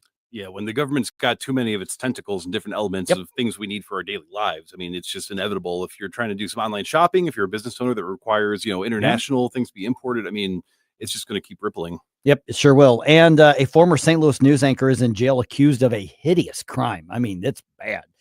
And one cardinal in a year that didn't go our way, at least he had a golden year himself. We'll tell you about that in just a moment. It is 9:21. 8:21. I'm turning this clock around. There's a clock right there. I know. It's like, I'm just like monkey see, monkey say here on this thing. All right, let's dump some news on you. Successful dump. Wake up, America. It all worked out. They got all the news. The morning news dump. All right, the government shutdown now 34 days old. I'm still hoping. You think we can get to 40? Think we can do it? Let's go for the record. Let's go. Let's do it. It is putting a strain on air travel though. Couple weekends ago, I felt a little bit of it. It affected me a little bit, but in a very minor way. Transportation Secretary Sean Duffy was on ABC's This Week, commenting on the growing frustration and also what's to come. We will delay, we will cancel any kind of flight across the national airspace to make sure people are safe. But there is a level of risk that gets injected into the system when we have a controller that's doing 2 jobs instead of 1. So we are hearing rumors that Democrats may kind of cave in later this week, maybe Wednesday or Thursday. But that's not guaranteed for certain.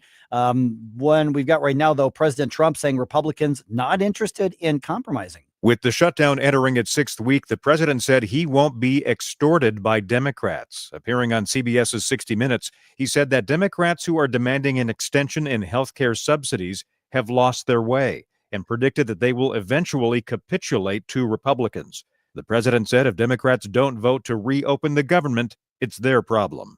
Greg Clugston, Washington. And on this, I think President Trump is 100% correct.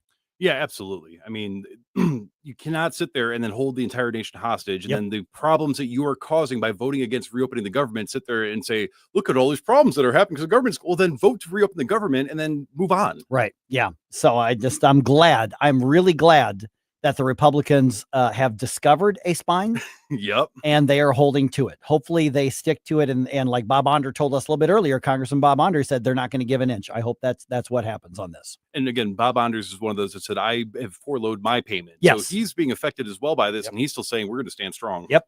All right. Unemployment in Missouri is up compared to this time last year.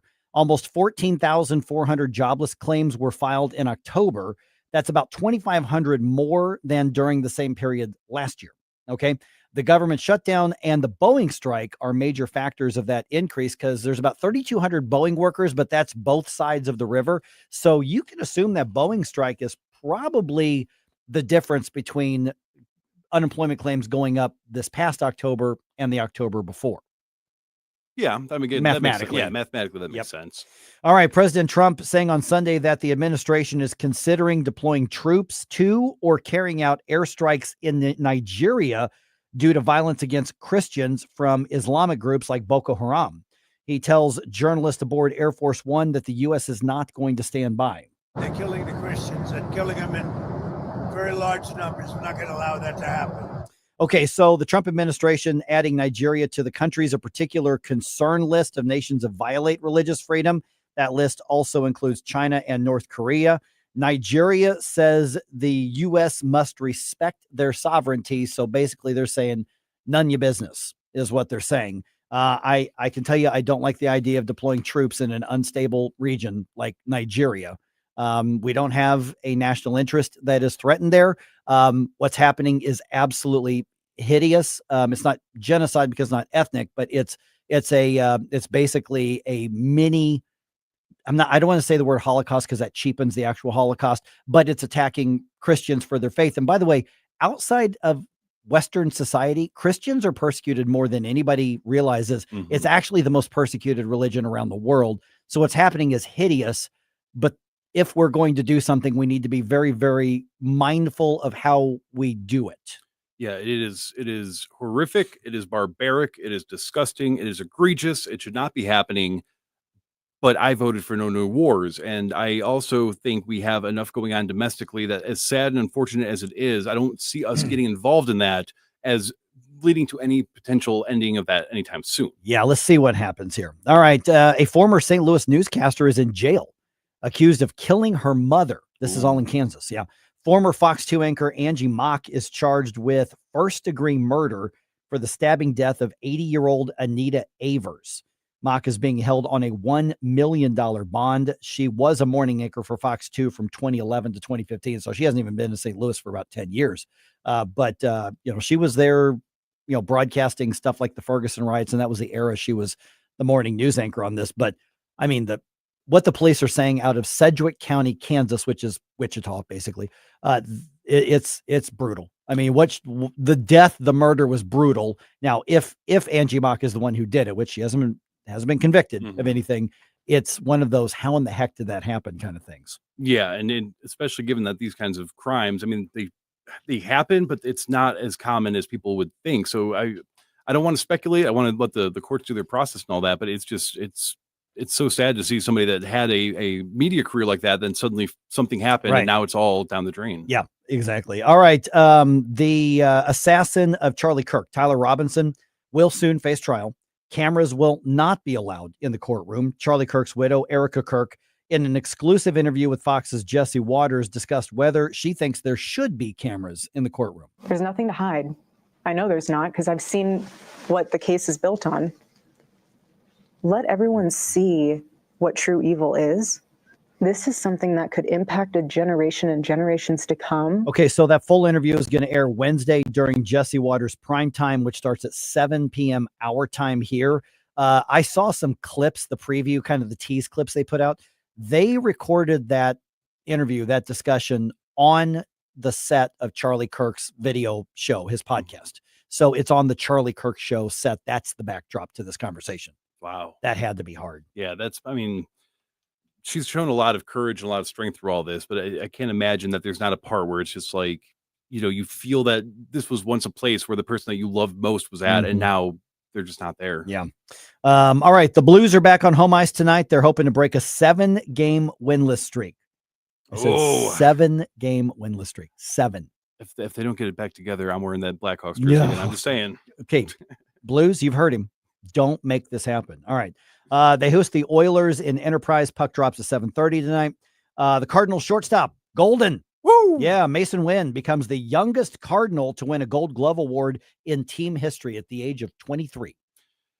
And it's like, I want to celebrate that. But again, unfortunately, due to the way that the front office was conducting themselves, how many people really get to see how amazing he was? Not that many. Yeah, he had a phenomenal. Matter of fact, both shortstop Gold Gloves are in Missouri. Ooh. Yeah, because Bobby Witt Jr., the shortstop for the Kansas City Royals, won the Gold Glove in the American League. That's what I'm talking about. There you go. All right. And after a bye week, Mizzou heads into this week still in the top 20 in both major polls. The AP has the Tigers 19th in the country. The coaches poll ranks them a little bit better, got them at 17. The Tigers are gearing up to play a top contender for the championship. We're talking an actual contender for the FBS championship. Third-ranked Texas A&M going to be in Columbia on Saturday. Nice. You thought that Alabama game was tough, which Mizzou took it to them. I mean, that was a 3-point game. So we are looking at a very tough game in Columbia Saturday, early afternoon. I believe that is a 2:30 kickoff as of right now.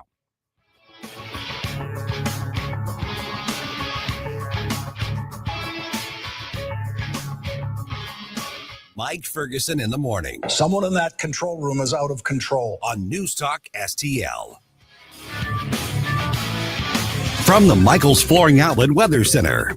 A fast-moving weather pattern brings a series of fronts through our area this week, but only one of those fronts brings a chance of rain. That's not going to happen until late Thursday night into Friday. So a lot of dry time this week and a warming trend. Sunny skies today, 64 for the high, with a dry front shifting winds out of the northwest at 7 to 12 miles per hour. Partly cloudy tonight, low of 44 in St. Louis. Mostly sunny Tuesday with a warmer high at 71. From the First Alert 4 Weather Center, I'm meteorologist Matt Chambers. Fox News commentary with Guy Benson next. I'm alpine skier Michaela Schifrin. I've won the most World Cup ski races in history. But what does success mean to me? Success means discipline. It's teamwork. It's the drive and passion inside of us. And it's why Stifel is one of the fastest growing global wealth management firms in the country. If you're looking for success, surround yourself with the people who will get you there. If you're an advisor or investor, choose Stifel, where success meets success. Stifel Nicholas and Company Incorporated, member SIPC and NYSE. Past performance is no indication of future results. Investing involves risk. Consult a financial advisor before making any investment decisions.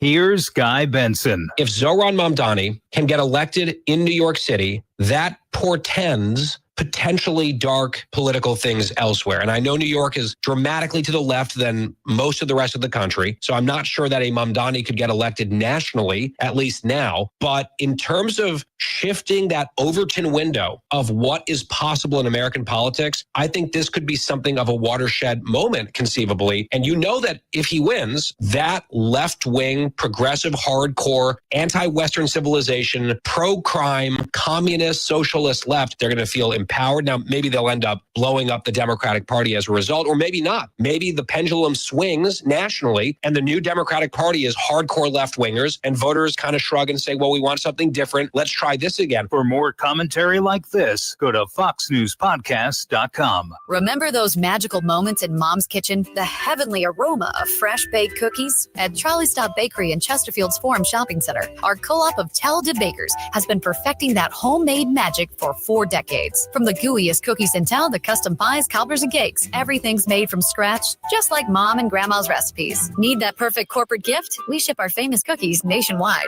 The Trolley Stop Bakery, 67 Forum Shopping Center, or TrolleyStopBakery.com. Because some traditions are too sweet not to share. Hungry for the best steak you'll ever have?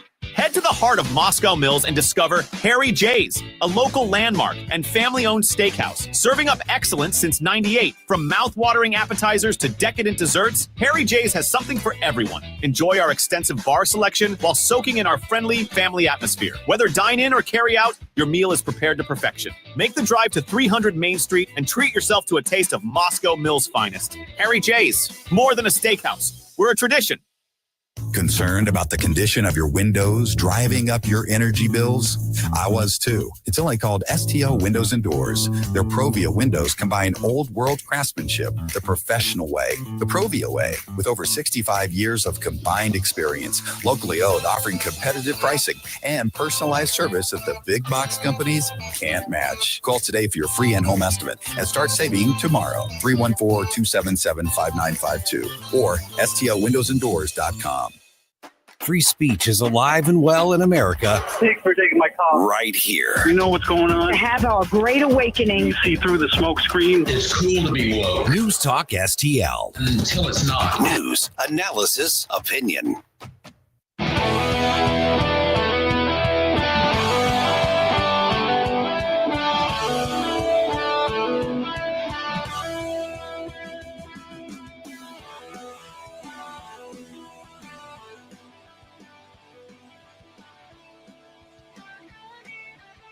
Hi, it's Vic Porcelli. And Ken. Hi, Ken. Hey, Vic.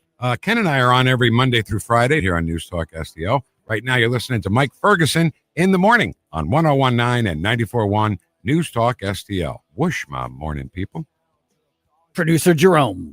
Yes. Investigative reporter. Oh, yeah. So you went around just kind of putting a bug in people's ear over the weekend if the whole government shutdown. Because remember, on Friday, we were talking about, are there going to be like riots in the grocery stores? And we were kind of thinking, yeah, probably not.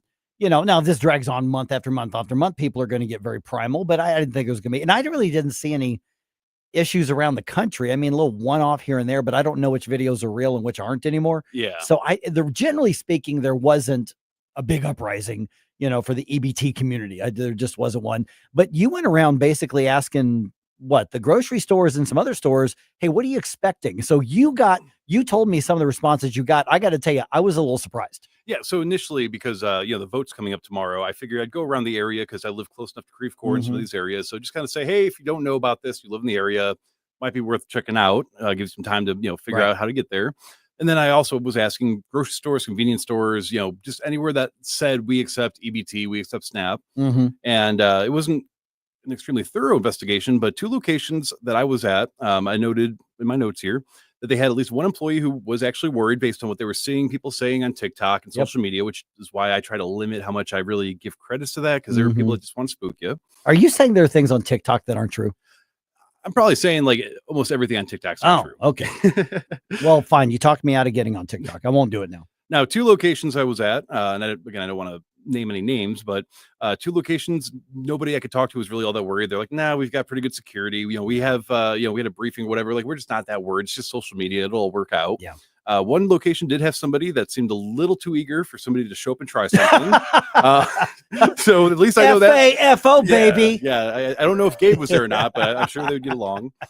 Now, here's what got me is that 3 locations had no idea. Like, nobody I talked to had any idea that SNAP was not going to be funding and or did not even know what SNAP really was. And then even though they say we take EBT, they're just like, I just never, I don't know. Like, people show up, they have this card and that's that. Was that the manager or was that the employee? It was like the cashiers and Oh, people wow. stock Okay. and stuff. And the majority, it was 7 or 8 of the locations that I could not find anybody, including the managers, that had any idea the government was even shut down. See, that is what surprised me. That's the part that's everything else you said, that none of that surprised me. That surprises me that there are still people, especially who work in that industry, in the food and grocery industry, who went, the government shut down? Really? And it was that look of confusion as if like I was pulling a prank or something on them. And I was like, yes, the government's been shut down actually for about 30 something days at this point. And they were like, when did that, like, why is it shut down? What do you mean it's shut down? I have not noticed anything at all. And I'm like, yeah, exactly. That's the point. That's the point. That's the point. Yeah. So that's what's funny. Now, first and foremost, that goes back to like when we were counting down and cheering for a government shutdown. That's one of the things I wanted is for people to go, yeah, this doesn't affect my life. Why am I paying all of this money for something that doesn't affect my life? Now, when I did tell some people the government was shut down, they did have that initial shocked kind of Right. panicked look. But when I explained it's been 30 days, I mean, the entire month for the most part was shut down. Then suddenly they're like, oh, okay. And then that got them thinking a little bit of like, well, because they went and Google searched government shutdown. Yeah. And I appreciate that. I want to be fact checked, but it was also that sort of, you could see in their mind, it's like, well, I know I'm still being taxed on my form. So what does the government do to where we're paying for them to basically do whatever they do, but then it's closed and I've not noticed for this entire month. Right, so right. We didn't really get a chance to have like really in-depth competition because they're working. I don't want to get them in trouble. Were any of the managers the ones who said, I didn't know the government was shut down? Yeah, there were a couple. That surprises me. Yeah. Now, one, we just assume that like everybody watches the news like we do, which is not true at all. Oh, yeah. But the managers, you would think somebody would have said, hey, guys, heads up. Because SNAP is a massive part of the revenue for a lot of grocery stores. Yeah. And then again, I'm not saying that this was like the store manager. This was probably just a shift manager or somebody that was, somewhere in that maybe a department manager. But yeah, it didn't really seem like the government being shut down had that much of an impact on them. And I'm assuming probably because when I worked in grocery stores and that, like you would have a warehouse where, let's say, like liquor, for example, it'll sit there until you need to restock, and they ship it domestically between areas. Right. And that's usually done by truck, not by plane. So they probably were not noticing. I would imagine if the air traffic controller issue continues, though, that at some point they're going to start saying, well, we were not able to get in some of these products that we have to import. And now we're seeing just, this not display lines of distribution lines. The supply chain. Yeah. Supply chain. Yeah. And so that's where we are going to start feeling it. Now, the amount of stuff that is shipped by aircraft, it's not a huge amount. Most of it goes either by rail or it goes by truck. Yeah. The truck being the biggest, is for the most part. So those things are not expected to be disrupted too much. But the stuff that goes on the plane tends to be kind of that more higher value stuff. And also you've got a lot of like stuff that's got to move very quickly. So Amazon purchases and things like that moves on there. So you are going to probably start seeing as this drags on, and we'll probably know Wednesday whether or not it's going to wrap up this week or whether it's going to drag on for another couple of weeks or whether it's going to happen. But if it keeps going, then I think first of all, you're getting into the holiday season and lines at the TSA backing up. In Atlanta, they were talking about 3-hour lines over the weekend already. Again, not this past weekend, but the weekend before. I was affected in Philadelphia because there were some flights that came in late because of delays due to TSA staffing. And I looked it up, and yep, those were the ones that basically we couldn't leave because the plane that was going to take us there left late from the last place. And so that affected a lot of other stuff. So this is going to increasingly affect our lives. And the Democrats in Congress have been very, very clear about this. We want this as leverage. Yeah. Because eventually people are going to be so mad that they're going to call their Republican and say, just give Democrats whatever they want. And that's not what's happened. Nor should it be what happens. It should not be what happens, right? In an ideal scenario, the people that are being hurt the most would look at, okay, let me just do a quick 10-second Google search. Let's see who's trying to open it and who's trying to keep it closed. They're going to see all the names except for maybe Fetterman. Yeah. On the Democrat side, keeping the government shut down. And then they're going to sit there and say, well, that is somebody that I supported. That might be one of my state's representatives. Why are you hurting me? And then going on the news and talking about how this is good for your party because it's hurting me. Even Tapper on CNN flat out, then he was interviewing one of the Democratic Congress critters. And even he said, well, the way that we've covered these in the past is the party that refuses to vote for the continuing resolution is responsible for the shutdown. You're responsible for and he's telling a Democrat, he actually got it right and called him out on that. Yeah, I can't remember her name, but there was a Democrat representative as well that was being interviewed about why she's, keeping the government, siding against reopening it. And her response was like, well, We just want a single clean thing to get the SNAP funding so we can fund it. And the reporter was like, but the Republicans did actually propose that. Did you vote yes on that? Well, it had poison pills in there. Okay, well, tell me, what are the poison pills that were in there? You're mischaracterizing what I'm saying right now, and I don't appreciate it. And I'm like, so if nothing else exposes just sort of where we're at, you are directly responsible for you did not vote for something you claim you want, and then when you're called out on it, you can't explain why. So basically, that interview became a Monty Python skit. Yes, a very tragic one, but yes. I mean, that's what we're looking at. But here's the thing: is the stakes are higher. A significant portion of our economic activity in this country happens between now and the end of the year because of the holiday season. A higher level of travel. You got the summer, then you got the holiday, but the purchasing both online and in person, it happens weighted towards the end of the year.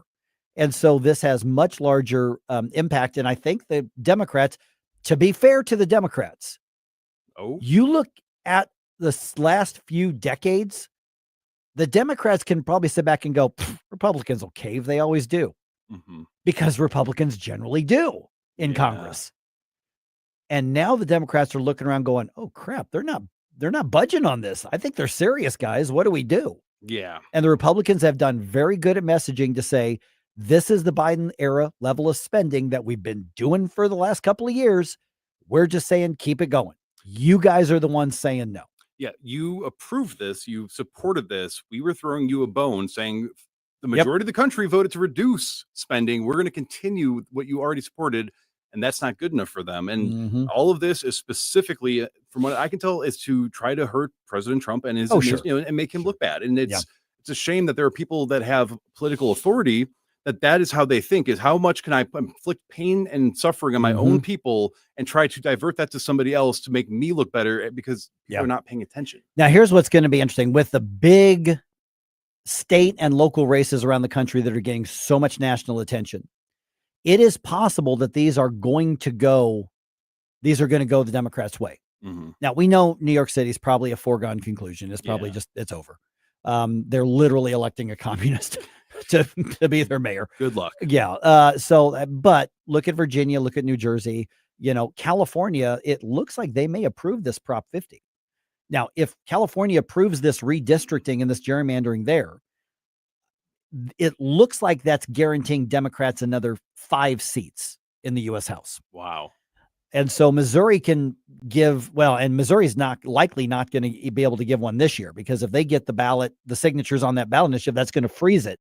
And so Missouri's not going to be able to deliver probably even one if things work out the way I think they're going to work out. Illinois legislature assembly is now talking about redistricting to add 3 or 4 Democratic seats. Now you're getting into competing with what Texas is doing. Yeah. So you could have either a check on that or possibly Democrats even come out ahead numerically just by gerrymandering and picking their voters. So the battle of the gerrymandering may or may not come out in the Republicans' favor on this. Yeah, I can't imagine, especially with how many states already have 0 people, even despite having a strong Republican base in their state, that have 0, that they're going to be able to, there's just enough that they could pull that off. Right. And that we're not going to be able to really do a whole lot about that. But, if you've got your, some thoughts on this, we are streaming on Facebook, Rumble, YouTube, X. We have a nice little setup where I can see most of your comments. I can pin them. You can tell us how right and amazing we are, or sometimes how wrong and dumb we are. Yeah, or not Mike because he's in great shape. You can say, "Hey, Jerome, you're too ugly to be on radio," right? But otherwise, if you have somewhere to be that you can't sit down and watch us, you can bring us with you on the free News Talk STL app. You can bring us wherever you go, as long as you've got signal and you have a phone. You've got a radio.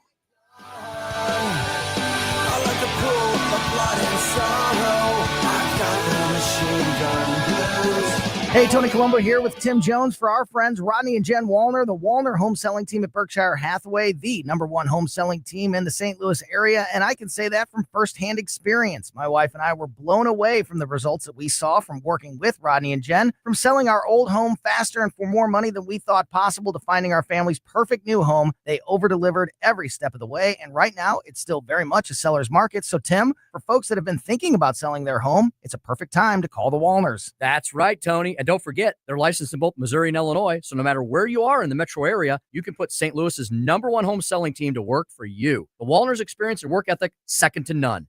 And of course, the numbers speak for themselves. The Wallners sell 15 times more homes per year than the typical realtor. Right now, they're working with so many qualified buyers, they'll guarantee to obtain you an offer. If you've been thinking about selling your home, don't wait. Call the Wallners now at 314-810-SOLD. That's 314-810-SOLD for the Wallner Home Selling Team.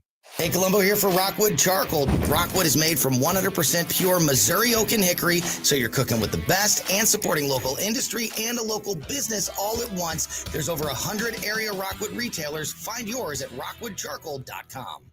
Now you can fly anywhere in the world and pay discount prices on your airline tickets. Book a flight today to London, Paris, Madrid, or anywhere else you want to go and pay a lot less guaranteed. Call the International Travel Department right now at Low Cost Airlines. 800-515-2397. 800-515-2397. That's 800-515-2397.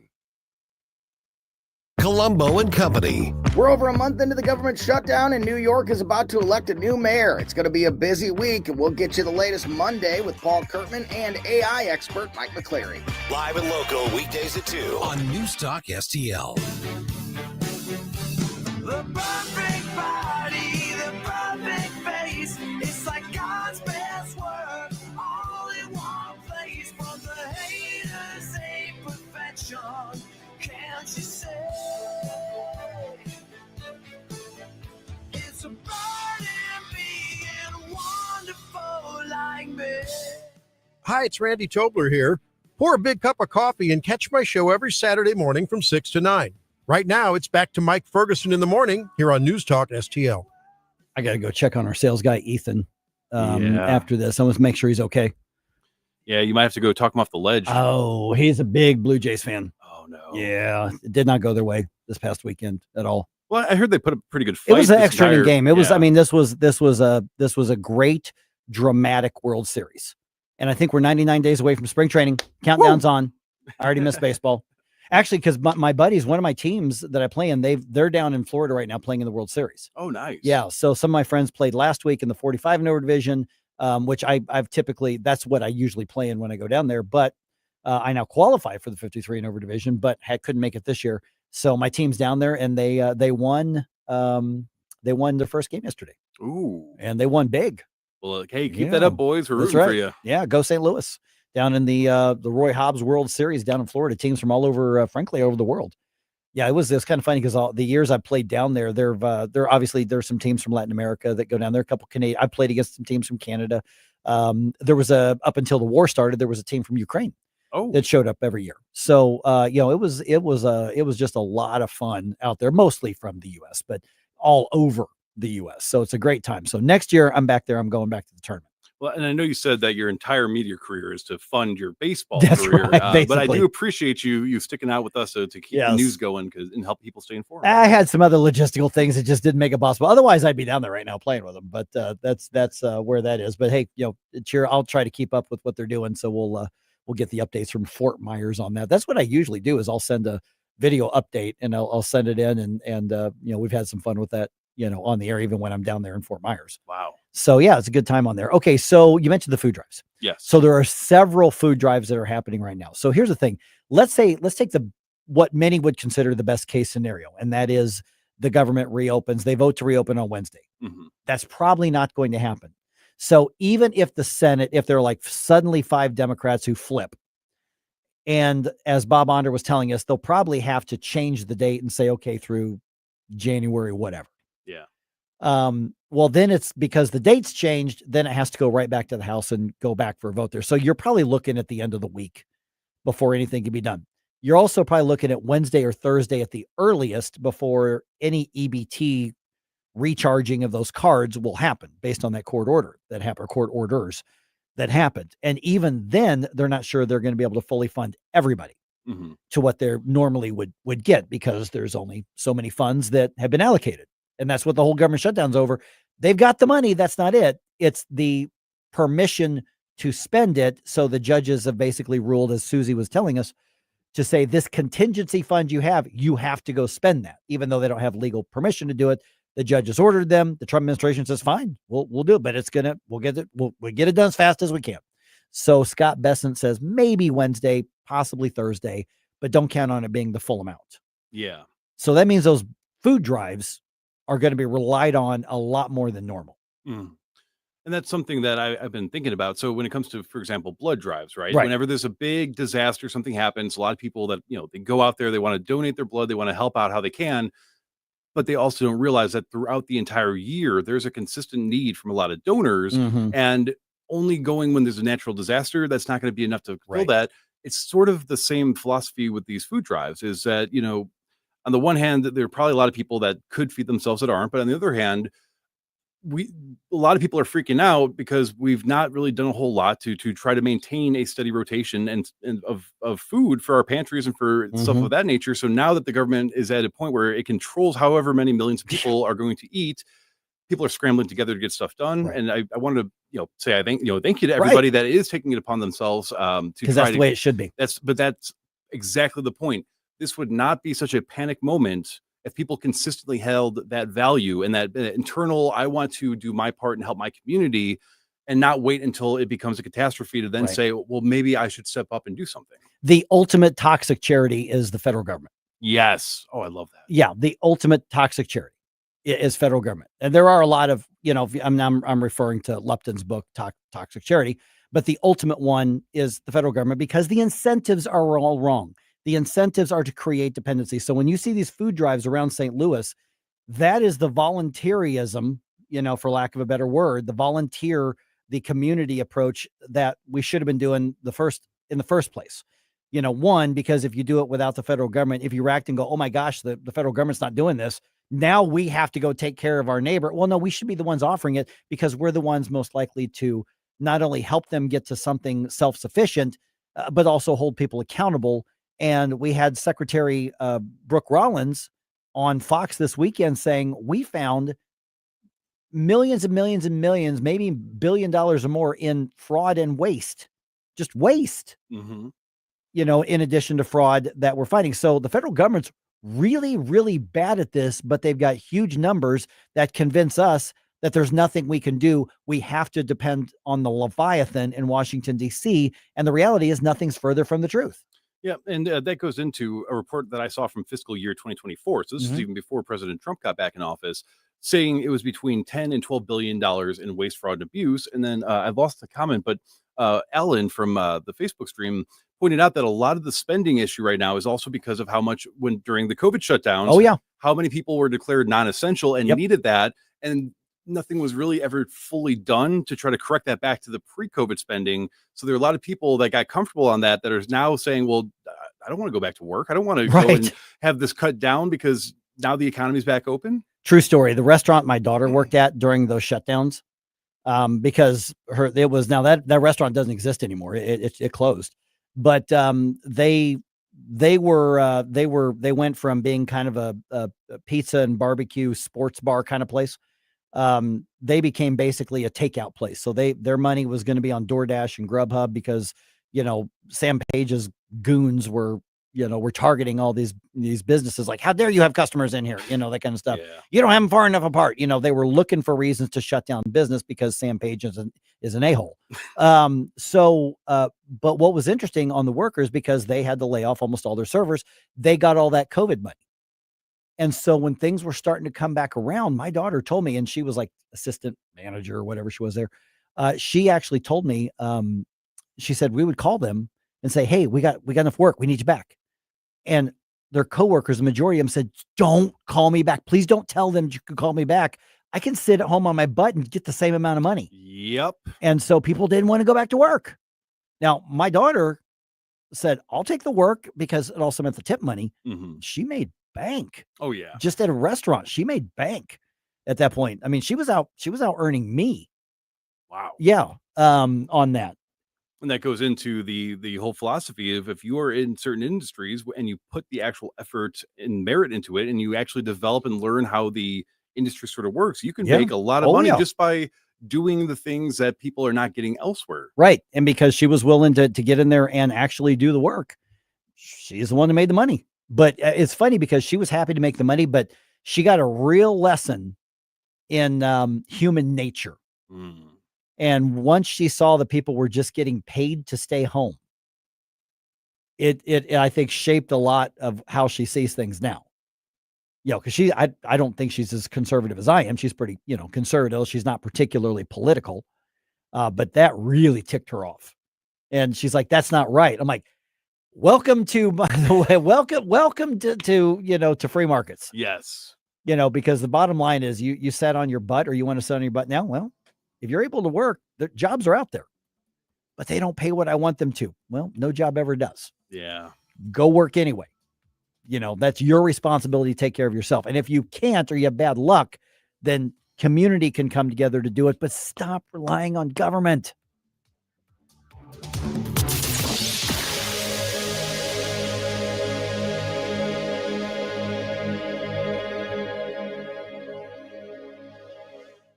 Now, the Free Market Minute, brought to you by the Hammond Institute for Free Enterprise at Lindenwood University. Hey, it's Mike Ferguson from The Morning Show. I am here with Dr. Grant Black. And Grant, entrepreneurship, it's one of those buzzwords we hear a lot about, but is entrepreneurship